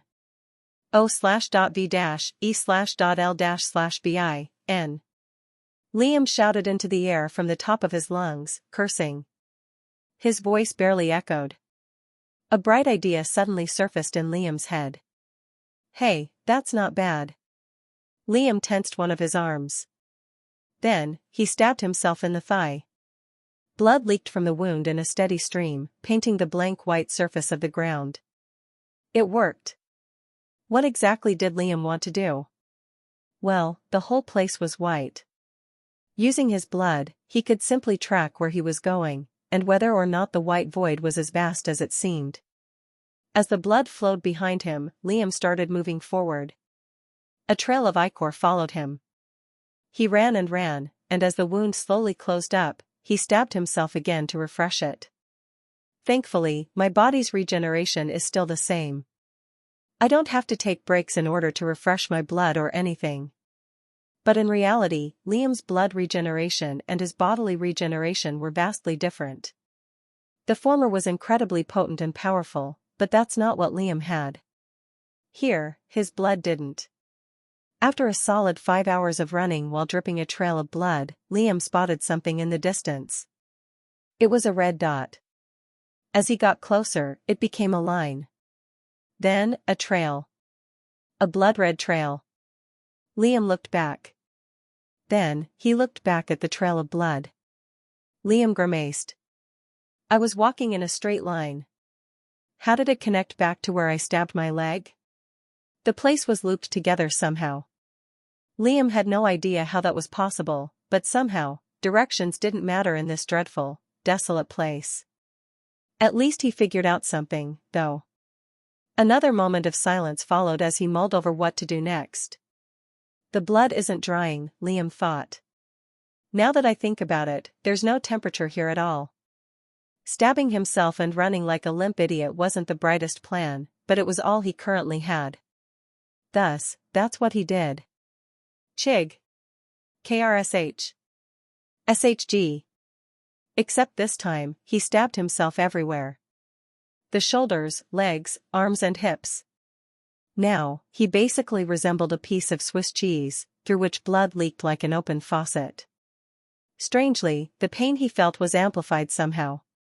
He could ignore it like always, but it made him feel fatigued and drained of energy, which would inevitably slow down his progress. I'll map this place out first. Vertically, it's roughly. Liam paused, calculating the distance. 3,000 meters. 3,000 meters. That was no small distance. Now, I'll work on the horizontal distance. Liam got to work. He ran as hard as he could. He couldn't actually use transfiguration, since his blood abilities had not entered the white void alongside him. When the wounds squirmed together and reformed, Liam brutalized himself to renew them. Damn it. I'm getting tired, Liam thought. His skin was ashen, while his breathing grew heavy. I need to rest. To think that Liam would have to revert to resting. How the mighty have fallen. After connecting the x-axis and y-axis of the white void, Liam was on the verge of falling unconscious. 3,000 by 3,000 meters, Liam thought as his vision dimmed. The void was huge. And it had him trapped. But what now? With a low curse under his breath, Liam fell unconscious. Chapter 433 end.He. Liam squinted open his eyes, blinking a few times until his vision returned to him. This can't go on, Liam said, cursing under his breath. Groaning, he sat upright and took a short look around. He was alive. That was good news. His circumstances were still the same. That was the bad news. And he felt a little different for some reason. Liam didn't know what it was. He just felt a bit disconnected in this cage. It felt like he wasn't even alive. Like he was dreaming and, any second, he could wake up from it. Is this what a coma feels like? Liam thought. Shame I can't hear anything, though. Nevertheless, Liam saved those strange thoughts for later. 3,000 meters on the x-axis. And another 3,000 meters on the y-axis. What exactly could Liam do with this knowledge? Well, 1, the space he was in definitely wasn't infinite. That was a good thing. It was looped around, which, in hindsight, wasn't much different than having an infinite space, but still. At the very least, the answer lay within this 3,000 by 3,000 space devoid of any features. The opposition was a balancing force. No matter how difficult or impossible a task appeared, it was doable with the tools at hand. Doable didn't always mean easy. In fact, for someone like Liam who defied so many cultivation rules, his task was very close to what was defined as impossible. What tools do I have? Just a strengthened body. And my mind. I don't have the king's eye, though. Why? I should have been allowed to keep it, damn it. My blood trails are the only thing different to this place. Does the answer lay there? Definitely, it definitely does. My mental energy can't sense anything out of the ordinary. Despite being a tribulation centered around the sea of consciousness, there's not much I could do with it. So much for balance. Or am I doing this wrong? I can use hone. When Liam entered his sea of consciousness, the slash given to him by the eternal sword was still there. Other than that, the golden barrier of his mental sphere hadn't gone any change. It was normal. But Liam was barred from using any spells, and his mental waves seemed to be a little darker than usual. So I have my body, my blood, and my mind. 3 tools. Liam's eyes went distant. Silence. Liam's eyes were aimed towards the white ground, but it seemed like he wasn't focused. Right. Right. I should get up now. Should I just douse this place in blood? There's nothing else to do except that. I just need to conquer the whiteness with blood. Blood is the only way. Except now, I have to worry about falling unconscious and exhaustion. Liam got up. Then, he dug his claws into his left arm. Blood gushed out from 5 different holes punctured into his flesh. Pulling out his claw from the wound. Squelch. Liam rubbed the bits of flesh and blood between his fingers. The consistency of blood was just perfect in Liam's opinion. Not as thick as water, not as viscous as honey. Right. Back to the task at hand. He was about to stab himself once more, but then quickly remembered that he wasn't supposed to. 1 stab was enough. Right after, Liam started running as fast as he could in different directions. He was a painter with a red brush, and the white void was his blank canvas. He ran this way and that way, leaking bits of blood and grime. After a full day and a half, at least, by Liam's estimate, he'd replaced just 1,200 meters of white with red. And that was a lot. It was only possible through pushing his body to its utmost limits and utilizing his blood loss. But it was out of 9 million square meters. How in the world was he supposed to get all of this cleared out? Calculation-wise, if I clear 1,200 meters a day, out of the 9 million remaining, I'd need 7,500 days to finish the whole thing. That's end.He, L-/B/I-N. More or less. 20 years. Liam slumped to his knees. Partly out of exhaustion, partly out of mild despair. To his knowledge, the longest recorded time a person had remained inside the self-tribulation was roughly 7 years. For the average zenith, most trials lasted barely a month or 2. It may seem short, but being in a coma made it feel longer than it was. And now? Well, Liam had broken the world record for longest coma, that was for sure. But the more Liam thought it over, the less dramatic it appeared in his mind. As long as I'm able to wake up, that is. I'll work on clearing as much ground as I can, and I could probably cut down those years by a bit. There's also hone to use. Liam's thoughts trailed off as his eyes closed, and his consciousness slowly fell into an abyss. Weeks passed. As if he wasn't already a self-isolating person, being stuck with just his morbid thoughts was too much. Even for him. He even began talking to himself. Usually, there was some sort of background noise that drowned out his paranoia and blaring mind. Now, there was nothing. 1.5 years later. Liam woke up from his sleep and instantly sat upright, a practiced movement he'd done thousands of times already. There was a dark, distant look on his face. Thousands of cut wounds scarred his body, making him seem like some sort of tortured animal. His hair was long, unkempt and dried with red blood. In front of him was a purely white space. Behind him was a fresh coat of red paint as far as the eye could see. Using a hand, Liam caressed his arm. Then, dug his nails into it. The skin came off like dirt under a fingernail, followed by strips of blood trickling down his forearm. Liam smiled. A moment later, he dug into his stomach and caused a wide gash on his abdomen. Right after, he did the same to his legs, torso and chest, essentially marring himself. Then, Liam laughed. With how disconnected he now was to himself, Liam didn't see himself as a person anymore. Now, he saw himself as an entity. Chapter 434 Mad. Liam felt like he was in the backseat of his own body. As though his primal desire, soul and intellect had been fragmented into thousands of little pieces. A broken piece of glass. He could sense it within himself. He knew he was going mad. Parts of his brain weren't clicking together anymore. He didn't know what his purpose was anymore. And life without purpose was meaningless. But the only way he could affirm that he was still alive was through feeling pain.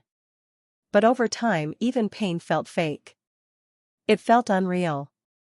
Thus, Liam had to move to extreme mutilation just to feel a semblance of existence. There was no other feeling.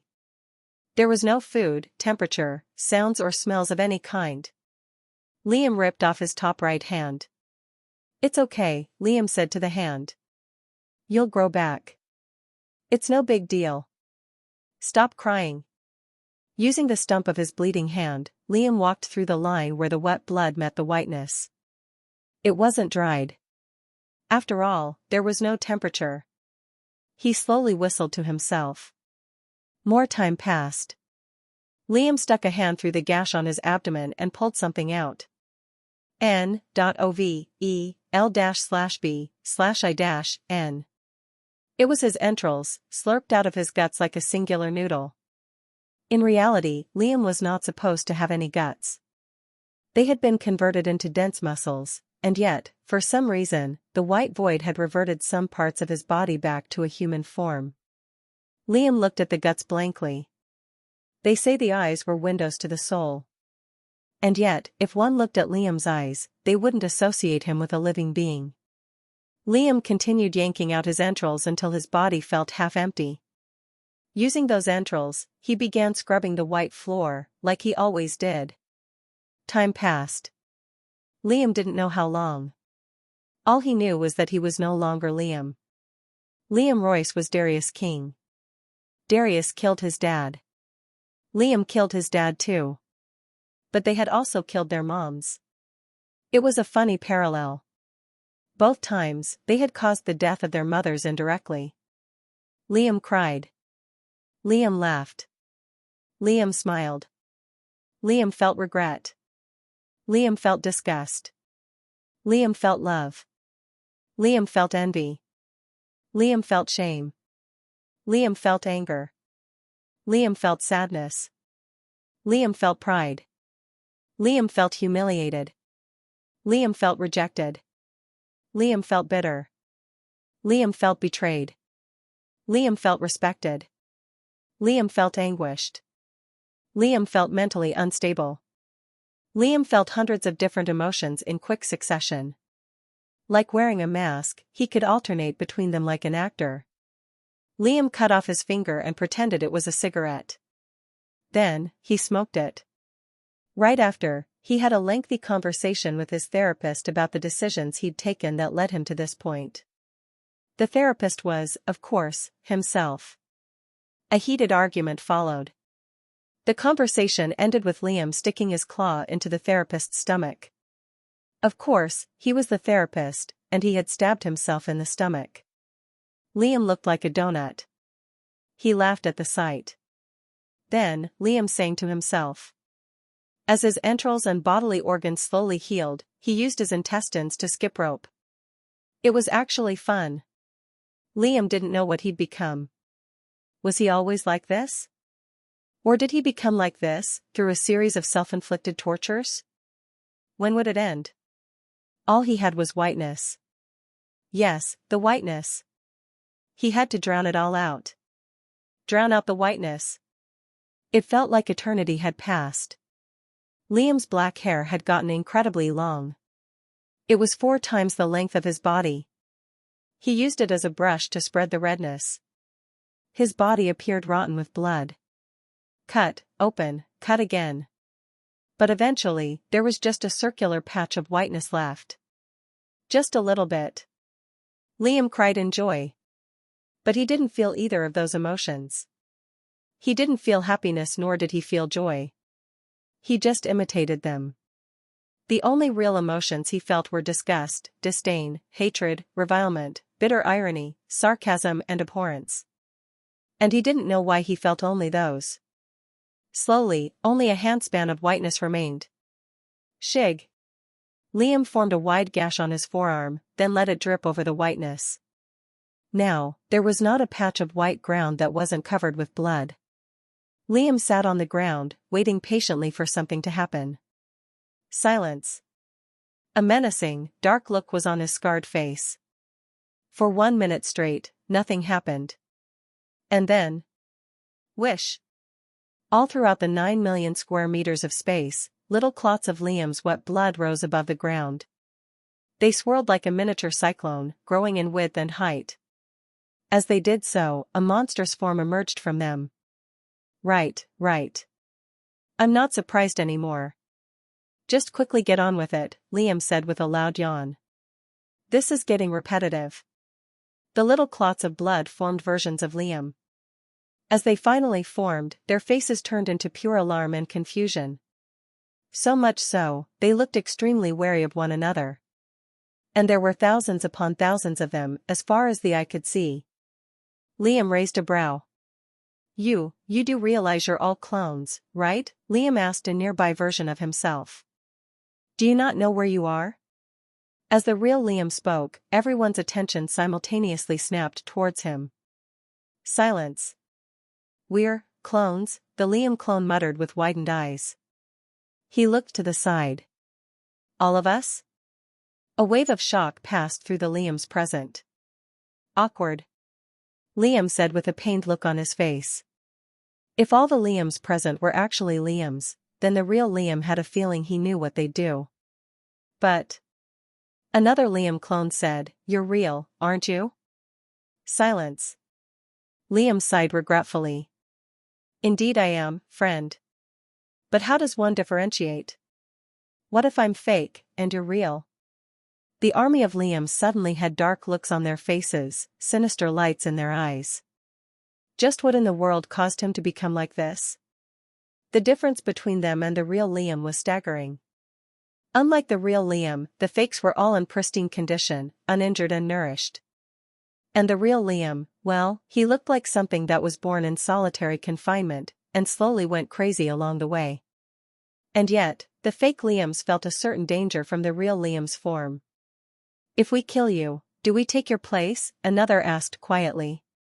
Silence. Liam smiled coldly. Wanna find out?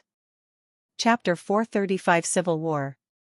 As he saw the thousands of copies intent on killing him, Liam's gaze calmly assessed each and every one of their faces. They were all worried. Anxious. Paranoid. There were so many versions of himself. What was he going to do? How was he going to get out alive? But the real Liam was calm. He had no such worries. He hadn't even gotten up from his seat. It wasn't like he wasn't thinking things over. Of course he was. But now that he looked at himself less as a person and more of an entity, Liam found that human behaviors were outdated for someone like him. He could still sense those specific emotions.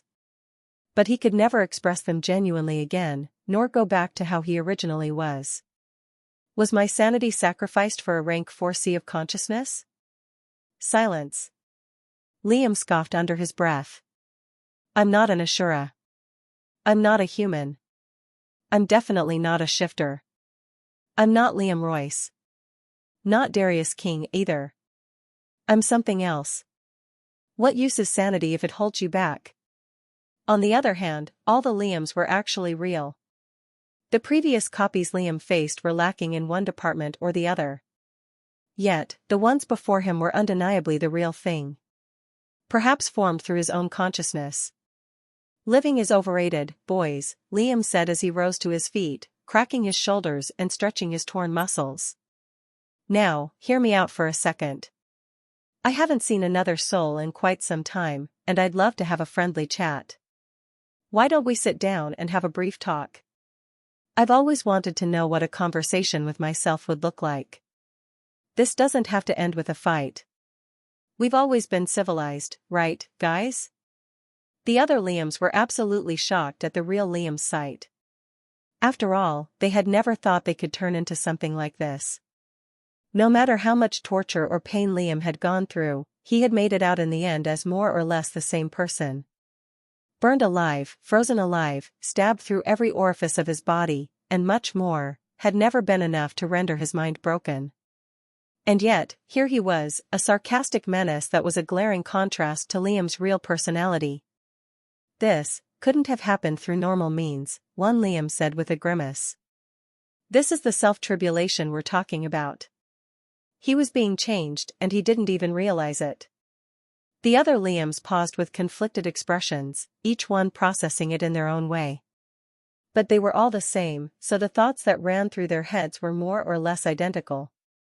The real Liam raised his brows in slight surprise. Maybe. But I don't think I could have done anything against it. I mean, you're all literally me, Liam added with a small laugh. Given the same circumstances, you would have done the same things in the same exact way. There was a moment of silence.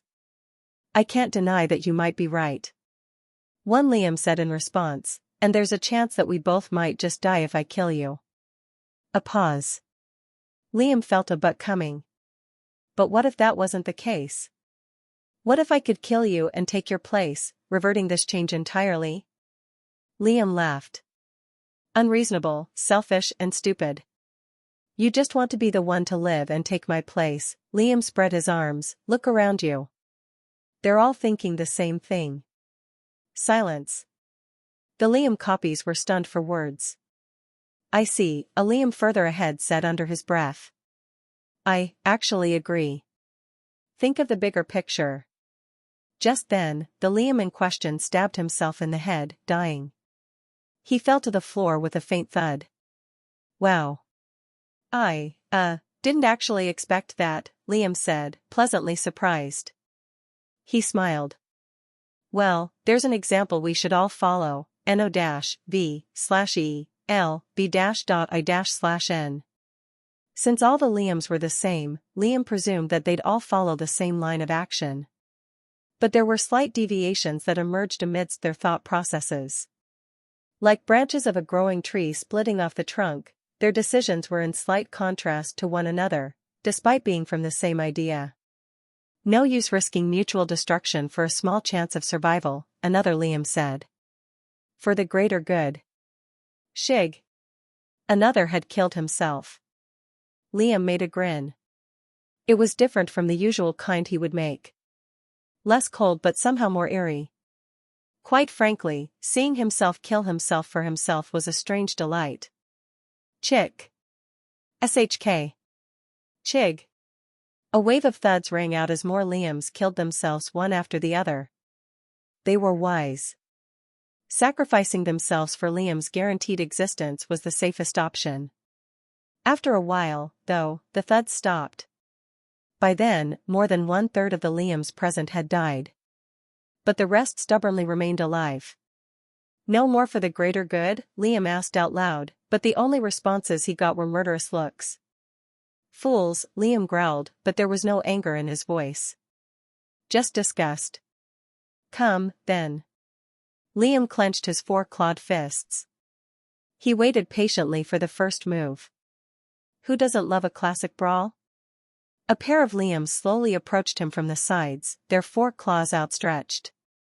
And yet, just as Liam contemplated rushing them, another pair of copies had launched themselves upon the two. Shig. KRSH. The first 2 Liams spun around to try and block, but the element of surprise was not on their side. Splurt. One of them had died, while the remaining Liam lost 3 arms, but managed to kill one of the assaulters by the skin of his teeth. Unfortunately. What are you doing? One of them gurgled with blood as a claw jammed his throat. We'll eventually betray each other. I'd rather give the real us a fighting chance, said the other. A second later, the two jammed their claws into each other's necks, essentially turning the exchange into a kamikaze move. Both died. Silence. A second later, the simple assault prompted a massive battle between the thousands of Liam copies. 1/3 wanted to kill Liam and take his place, and another 1/3 wanted to fight for Liam's survival. Another 1/3 had already killed themselves. Liam laughed loudly in the middle of it all. It was a civil war. Chapter 436 Civil War. A civil war of Liams. Liam never thought he'd see the day. Then again, he never thought he'd go a little cuckoo and lose his sanity, but what's fair is fair. He was the epicenter of all the carnage. In all four directions, blood and grime sprayed in the air, coloring even the skies red. Liam smiled to himself. I feel the urge to say something edgy, but I can't find the words. He spotted a ripped-off hand a few footsteps in front of him, trampled on by a group of Liams as they tore each other's guts out. What do you think, hand? Are we the good guys? The hand remained silent as blood continued to spray. Liam nodded in agreement. You make a good point. Of course we are. We're the... Stop talking to the hand, bastard, a copy shouted from behind Liam, lurching at him like an uncoiled snake. I'm literally you, Liam said with a laugh, easily dodging to the side with a quick step, then ducking to evade another 2 swipes at his neck. Geez. Have a little grace, man. I'd never say things like that, the copy shouted with narrowed, murderous eyes, a disbelieving look on his face. You're not me. Liam gave him a hurt expression, clutching his chest and staggering backwards. My feelings. The copy rushed him again. Angrier this time. Liam didn't dodge. That's what the copy would do, and that's what the copy expected Liam to do. But Liam was not the copy. Instead, as the 4 claws swiped at his head, torso, hip and shoulder, slashing into them, Liam didn't counter with his arms at all. He countered with his mouth. Fangs sank deep into the jugular vein. Blood gushed into his mouth like a juicy fruit. Teeth clamped around the copy's neck like a rat trap. Light from the copy's eyes faded. He fell to the side with a thud, joining the pile of corpses littering the filthy ground. Liam spat up a lump of veins and muscle, then cleaned his lips, before moving to the next victim. The previous Liam would never be able to do that. He probably would have fought for 20 straight minutes, then maybe won by the skin of his teeth. Too rigid. Too focused. Too narrow-minded and anxious. Liam had evolved. He could just avoid thinking altogether. He was no longer bound by the same things his lower versions were bound by. No longer restricted or contained. He could laugh. He could joke. He could smile.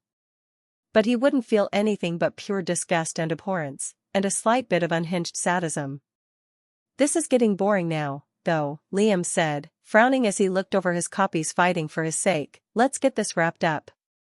On both sides, there was just 1/3 remaining. Liam patiently waited for the 2 sides to duke it out. There was no point in getting involved. It would all come to an end, soon enough. Instead, Liam was scrolling through the piles of corpses, tearing out pieces of bones and shaping them together using fibers of muscle. He was making a sword. Out of the dead copy's flesh. Using a femur as the edge, and turning the ulna, the forearm bone, into a handle worked best. Slowly, Liam used his sharp nails to scrape the weapon into shape. A few moments later, it was completed. Liam looked at it with awe. The Liam blade. Liam muttered under his breath, raising the macabre weapon into the air. Liam's bones were naturally black due to the dark wraith tempering method, which he unfortunately couldn't use anymore. Wrapped around dense flesh, the black sword had a jagged, serpentine form, but was on par with even the black blade in terms of sharpness. No, there'll be one in. Some time later, the vicious sounds of flesh being ripped apart and blood splashing against the ground came to an abrupt stop. Just 2 copies remained, a few hundred meters away. Liam sent them a questioning look, subtly nodding towards the sword in his hands. He had a sword. They just had their fists. They were not the same. The Liams cursed quietly, but they made it this far. If you can't kill two of me, one, Liam said seriously, you don't deserve my body. Liam clicked his tongue in annoyance, then sighed. A second later, Liam slowly crouched, tensing his muscles and preparing to launch forward. The copies narrowed their eyes and did the same. But with his 3 free hands, he grabbed handfuls of guts from the visceral floor, mixing them with broken nails and shards of bone. Only after that did he shoot forward. Whoosh! All 3 of the Liams present used hone. As soon as Liam was close enough to the 2 of them, he feinted a slash with his sword at the first copy, causing him to dodge. Chick! Just then, the remaining copy slashed off his lower right arm, then moved to stab him in the rear. But Liam's facial expression didn't change at all. Instead, he swiftly altered his sword's trajectory mid-swing, while flicking a handful of intestines in the copy's eyes. Shing! The copy's eyes were instantly blinded as nails and sharp bone fragments tore through his eye sockets. A moment later, his head was severed by the bone sword. The remaining clone reappeared behind Liam's back. KRSH. A claw burst through Liam's back, exploding through his chest, causing immense pain to shoot through his mind, body, and soul. Good. Pain made him feel alive. Liam smiled broadly with a mouth full of bloody teeth. He reversed the grip on his blade, pointing the tip towards his stomach, then stabbed himself as deep as he possibly could. The sword seared through his stomach, but managed to skewer the remaining copy like a kebab at the same time. The copy attempted to release his grip on Liam's chest, but Liam gripped it firmly in place with his free hands. A moment later, the bone sword twisted, then made a wide arc out of the clone's stomach, causing the Liam's entrails to pour out. Chapter 437 Horrors. Liam coughed a mouthful of blood. Warm blood dripped down his scalp all the way to his tippy toes. He stood above mounds formed through versions of his own corpses, and the victory felt all the more greater. He had beaten thousands of himself. Proved that he was the strongest iteration. Proved that the previous Liam was still too hung on remnants of humanity. Outdated. What remained of that, Liam burned it. Tore it to shreds and shed his skin. Liam looked around. There was silence. He waited for the dramatic moment when something burst from the ground. Or when something shot at him from the sky. Or a ding, followed by a massive reward for the feat he just accomplished. Nothing of the kind happened. I didn't just kill 1,000 versions of myself for no reason, did I? Liam asked, seemingly no one, a bit of annoyance in his voice. Where's my reward? Silence met his words, but Liam wasn't worried. After exactly a minute of absolutely nothing happening, the corpses below Liam's feet started to jitter and move. Well. Liam laughed, but remained calm. The copies of himself that Liam had killed were slowly rising on their own, as though they were puppets being raised by a string. Liam carefully maneuvered his way over to a patch of ground where there was a relatively safe distance between him and his bodies. Then, he waited to see how it all unfolded, the femur sword in his hand. Though, the more they rose above, the more Liam realized that they weren't actually alive. They were definitely dead, but even as their feet left the ground and they levitated mid-air, their heads were hung downwards. The sky darkened. From white, it went to a dreamy, midnight color, reflected with beautiful little stars that made Liam's cold heart skip a beat. But the scene was straight out of a horror movie. Thousands of corpses, wearing his face and body, no less, rising above air with no support whatsoever. Suddenly, their heads jolted upright, and their eyes fluttered open in unison. Stars. Their eyelids opened, but there was no human eye, or any eye behind it. Nav, LB/1N. Instead, there was a black background with thousands of little galaxies dancing within their eye sockets. Liam felt entranced. Sucked in by the mesmerizing patterns of those cosmos. This was otherworldly. To him, it wasn't scary or morbid. This was the very definition of beauty. The purest form in his dead eyes. In unison, the corpses opened their mouths, their tone matter-of-factly as they said 4 words. You have chosen war. The voices were surreal, as though young, old, male and female had spoken at the very same time, forming a soul, contradicting cacophony. Liam was stunned.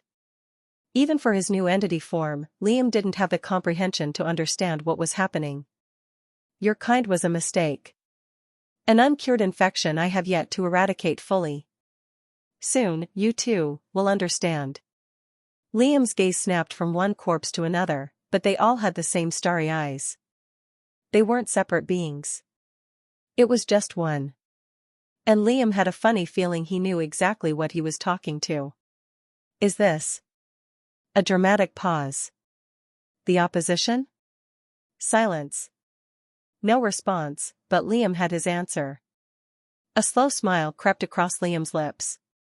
The opposition was a balancing force. Everyone knew it was the thing that allowed for aura to live on, and for a semblance of order to exist within the realm of cultivation. Other than that, it had zero control or dominion over the affairs of heaven and earth. It was not divine, nor was it worshipped by even the most regular of people. Liam found it strange how the opposition referred to itself as I. It's not just a force. It's a living thing. What kind, though? No one told me you could talk, Liam said, suppressing his surprise the best he could, or were you just shy until I came along? Am I that special? Silence. The opposition ignored his comment, choosing silence. Liam lingered on its words for a second. This wasn't something that just happened to everyone. Perhaps it was an encounter unique to him. Him wasting time with pointless jokes were not for anyone's benefit. Instead, he could use that time to understand why the opposition said what it said to him. My kind. There's more than one, you see, Liam said with another smile, a little forced this time. Do you mean the octopus, the Ashura, or the human? Silence. The skies got just a little darker. You. Liam blinked, then suppressed the urge to laugh. Despite the vague answer, the opposition was definitely talking about the Ashuras. What else? Only the Ashuras fit the bill of your kind was a mistake, and an uncured infection. But Liam was missing the context. Why did the opposition choose to say that at this exact moment? Liam felt like the meeting was coming to an end. He felt a pressure slowly rise within his sea of consciousness. He had to dig deeper. You referred to yourself as I. Why? What war have I chosen? A terse silence. They have forgotten. The horrors. The uninhabitable world. You have been fighting the war all along. Liam furrowed his brows. He didn't understand this. He didn't understand anything. What horrors? What uninhabitable world? What war? Our time here is over. I have taken your sanity. I will take much more. Liam felt like something had burst within his very mind. It was very painful. Liam loved it. That was part of the problem, but there were bigger issues at hand. The walls of Liam's mental sphere slowly tore apart from itself, as though it was shedding a layer of translucent skin. The expelled golden barrier walls weightlessly floated into Liam's mental energy, dissolving within it. Seconds felt like years. Years spent in pain. But soon, it was over. Before Liam could assess the proper changes, he felt tired. Drowsiness. Eyes closed. Darkness. Chapter 438 Meal. Liam's head felt like it had been shoved through a vice. He had no feeling in his body. All he currently consisted of was a wisp of consciousness which drifted in and out of reality like a broken boat floating up and down a merciless tide. Slowly, these tides became gentler as the seconds ticked past, giving him a chance to gradually rein in his scattered mind. Liam didn't know how long had passed, but slowly, he was snapping back to reality. His nerves were finally responding to his commands. Nav, LB/1N. His muscles still felt cramped and weighed down like iron, but a connection finally formed between his mind and body. Liam's eyes opened. A resplendent glow emanated from his king's eye, crackling like miniature suns. The temple roof was above him. He was still in the basement. Around him, elders, each with their own little station where they did their own thing, either reading a book or cultivating. Abruptly, Liam's mental energy exploded outward. It bloomed, shooting past the basement, seeping through the cracks and walls, and continued spreading. The dozen-some elders stationed beside his body simultaneously grimaced as an incredible pressure formed around them. The mental waves were spreading like an unstoppable tide. 500 meters. 1,000 meters. 1,500 meters. 2,000 meters. 2,500 meters. And 2,700 meters. In a radius of roughly 2,700 meters, Liam felt grass sway with the lightest wind, saw boulders fall down one of the eastern mountains, sensed a horned bear running after a four-tailed deer. Among thousands and thousands of different processes that occurred all at once, which he could track all at once. The average sensing ability of a rank 4 mind was 2,000 meters. Liam's mind was above and beyond that. Honestly speaking, it felt as though he had another mind to assist him with his thoughts. Liam didn't doubt for a second that he could beat a supercomputer in terms of intellect and processing speed.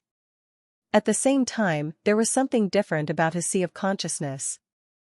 A strange feeling he couldn't put his finger on, but he knew that it had something to do with his zenith mind. Liam entered his sea of consciousness. The shape of the mental sphere was the same. The shimmering golden hue of his barrier walls were brighter than ever, making it seem like a hollow sun. The water below was a strict contrast. It was pitch black, like a sea of ink, reflecting no light whatsoever. These were just the base improvements. There was much, much more that Liam couldn't wait to find out about. But as of now, he heard the elders rushing over to the basement with wide-eyed looks. Slowly, Liam sat up. The king's eye. It felt like Liam was looking through the tip of a rapier blade. It was incredibly sharp, and that was a massive understatement.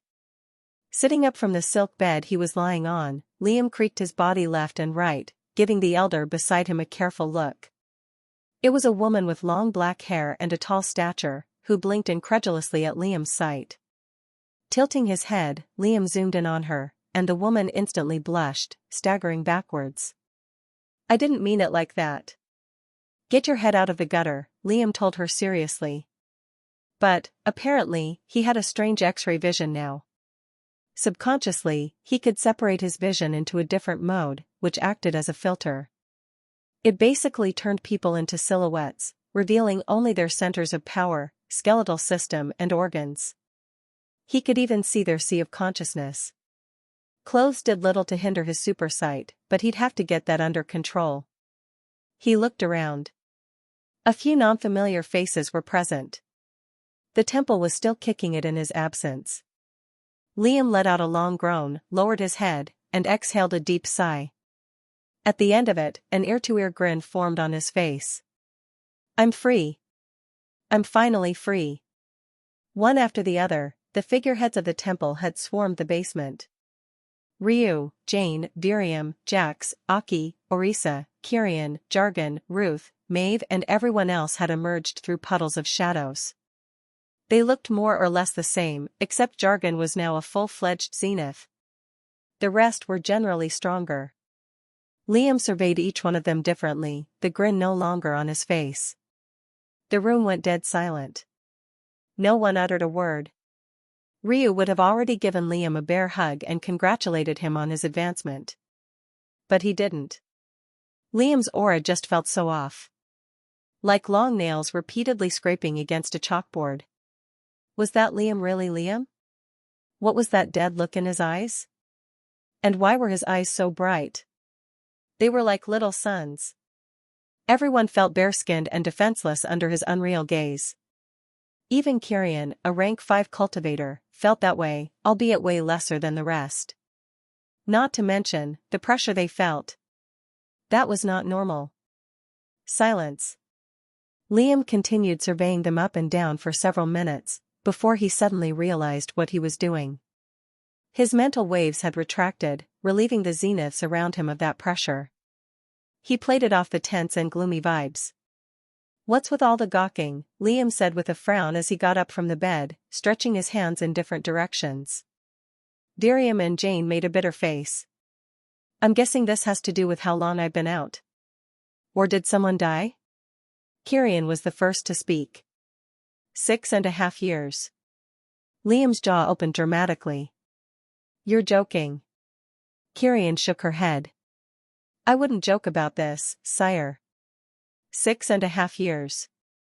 Liam had just hit 23 years old before he underwent the self-tribulation. And now, he was 29.5.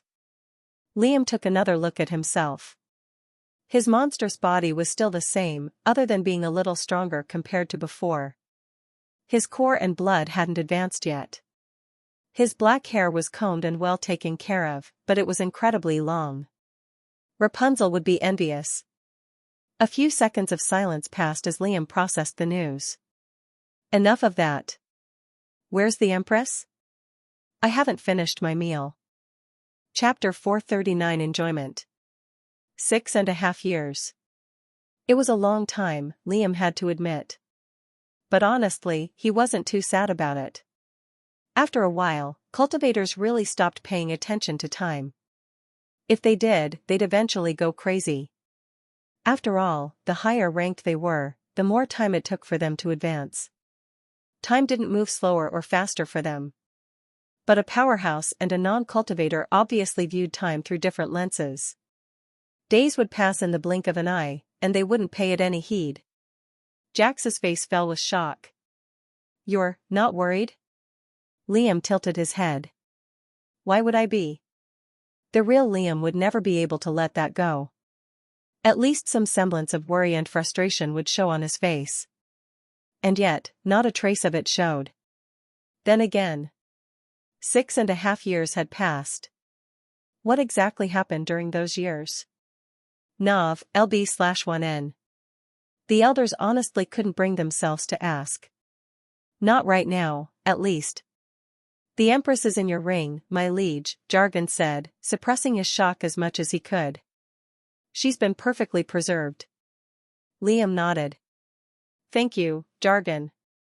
Jargon's eyes widened slightly. It wasn't in Liam's personality to say thank you. Then again, it was nice being appreciated. Jargon liked the new Liam better. At the same time, with Liam's X-ray vision, he could see strange energies around the zeniths. Liam called it spirit sight. Calling it X-ray vision was boring.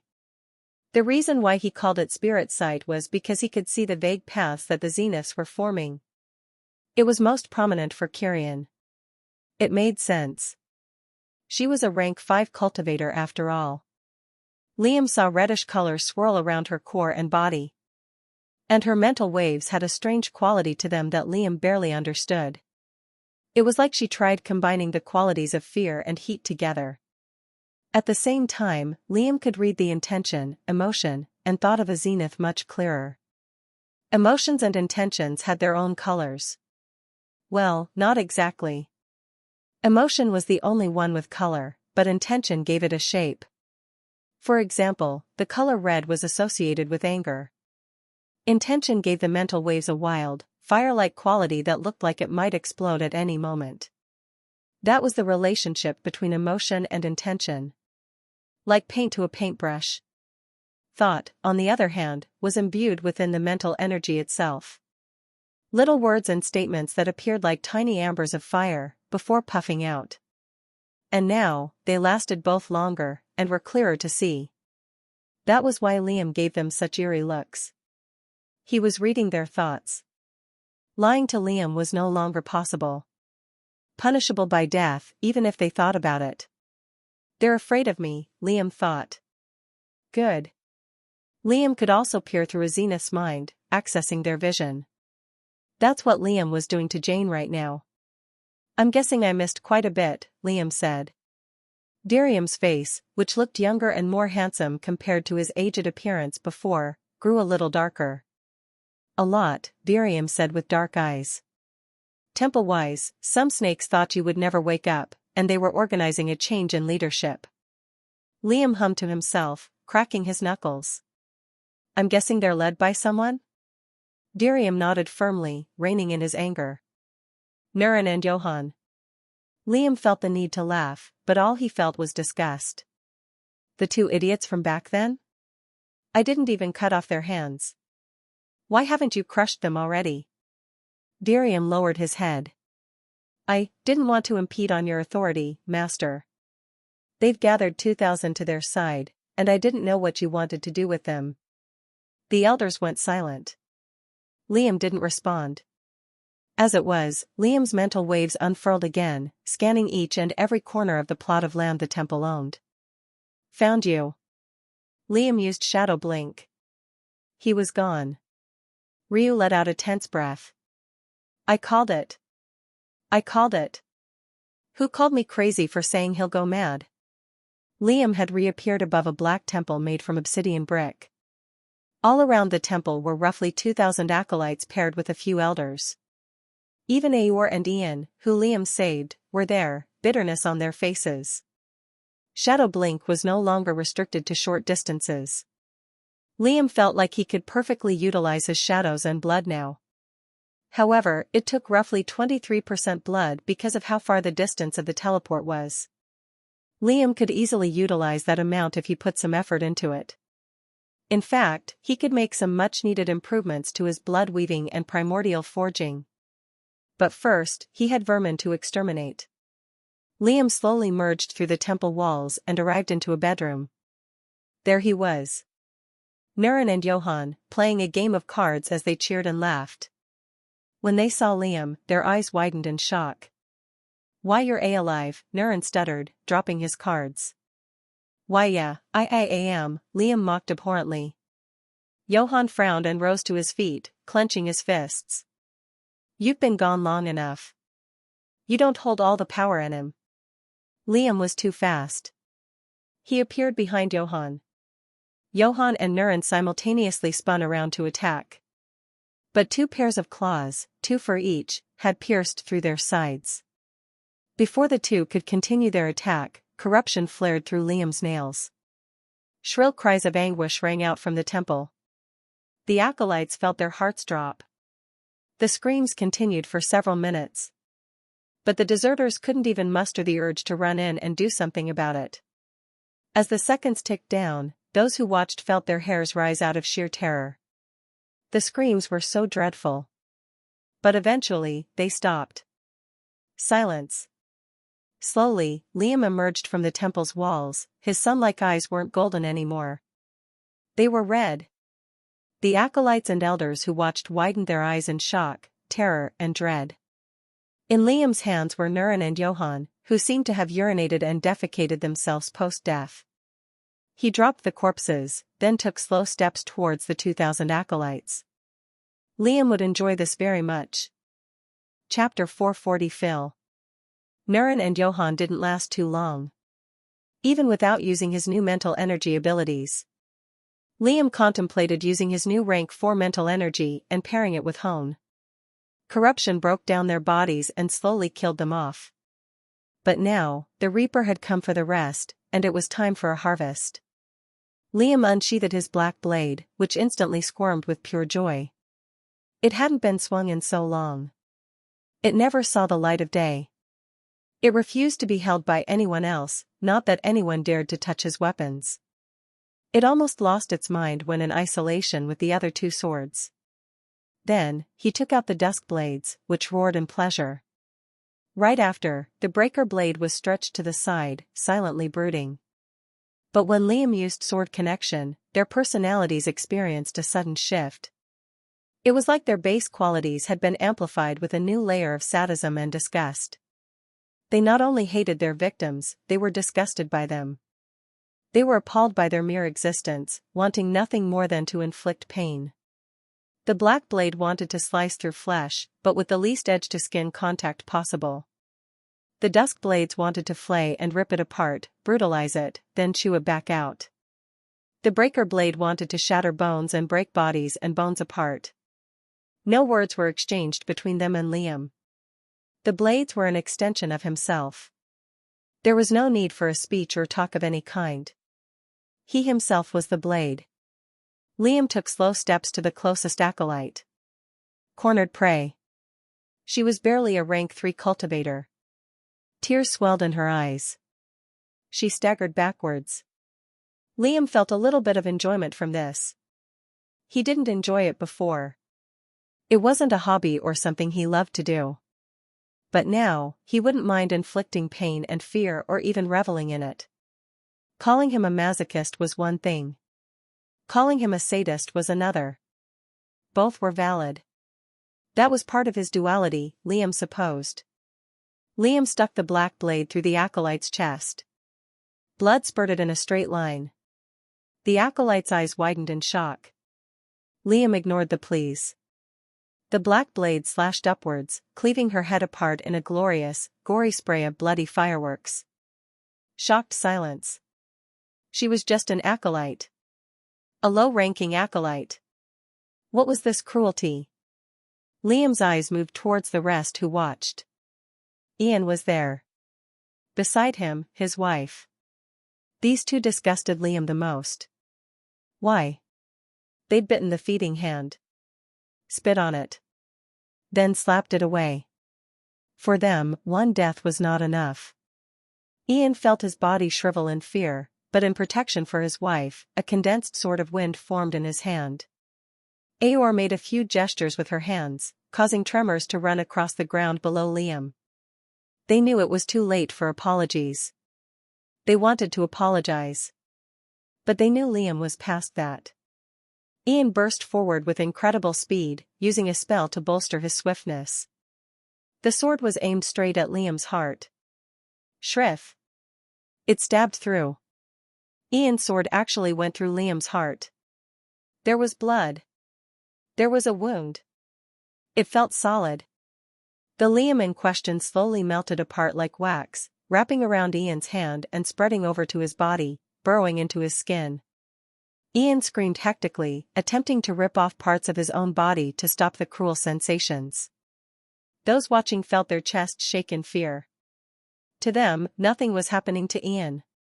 And yet, he was screaming his guts out. It was all an illusion. Liam's king's eye had reached new heights. Instead of actually conjuring his mental energy, Liam could naturally usurp control of a cultivator's vision. But not just vision. Their senses, too. Hearing, smell, taste and touch. Unlike the kitsune, he couldn't do it to a large group of people, nor was it as proficient and clean as hers. Instead, he could only manipulate one person's senses at a time. I can't imitate pain, though. Just severe discomfort using heat and cold. Ian's screams came to an abrupt end. He had ripped off so much of himself, he looked like the chewed leftovers from a wolf's hunt. Liam appeared behind Eeyore next. As she turned around, the breaker blade was already descending. KRSH. She was crushed like a can. Nav, LB/1N. Eeyore was a kind woman. She was dead now. What happened next could only be described as a massacre. The elders fought back the best they could. They charged their strongest spells and tried their hand at an offensive formation. And yet, Liam was too fast, too cruel, too strong. Essentially, he was an unstoppable force against a movable object. Soon, it was over. What remained of the 2,000 were dismembered corpses, the air a thick stench of blood and grime. Jax and Ryu were the first to arrive at the scene, feeling a shiver crawl down their spines. Shaking off the filth dripping over his entire body, Liam sheathed his weapons and looked up. The elders had filled the skies, and they couldn't help but feel pity for those Liam dispatched.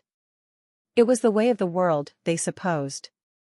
Liam took a look around. The bodies could provide a tiny cultivation boost. But he was too disgusted by them. They didn't deserve to be eaten by him. Liam sent Jargon a knowing look. Using Shadow Blink, a flash of blackness rippled across his form, and he disappeared instantly.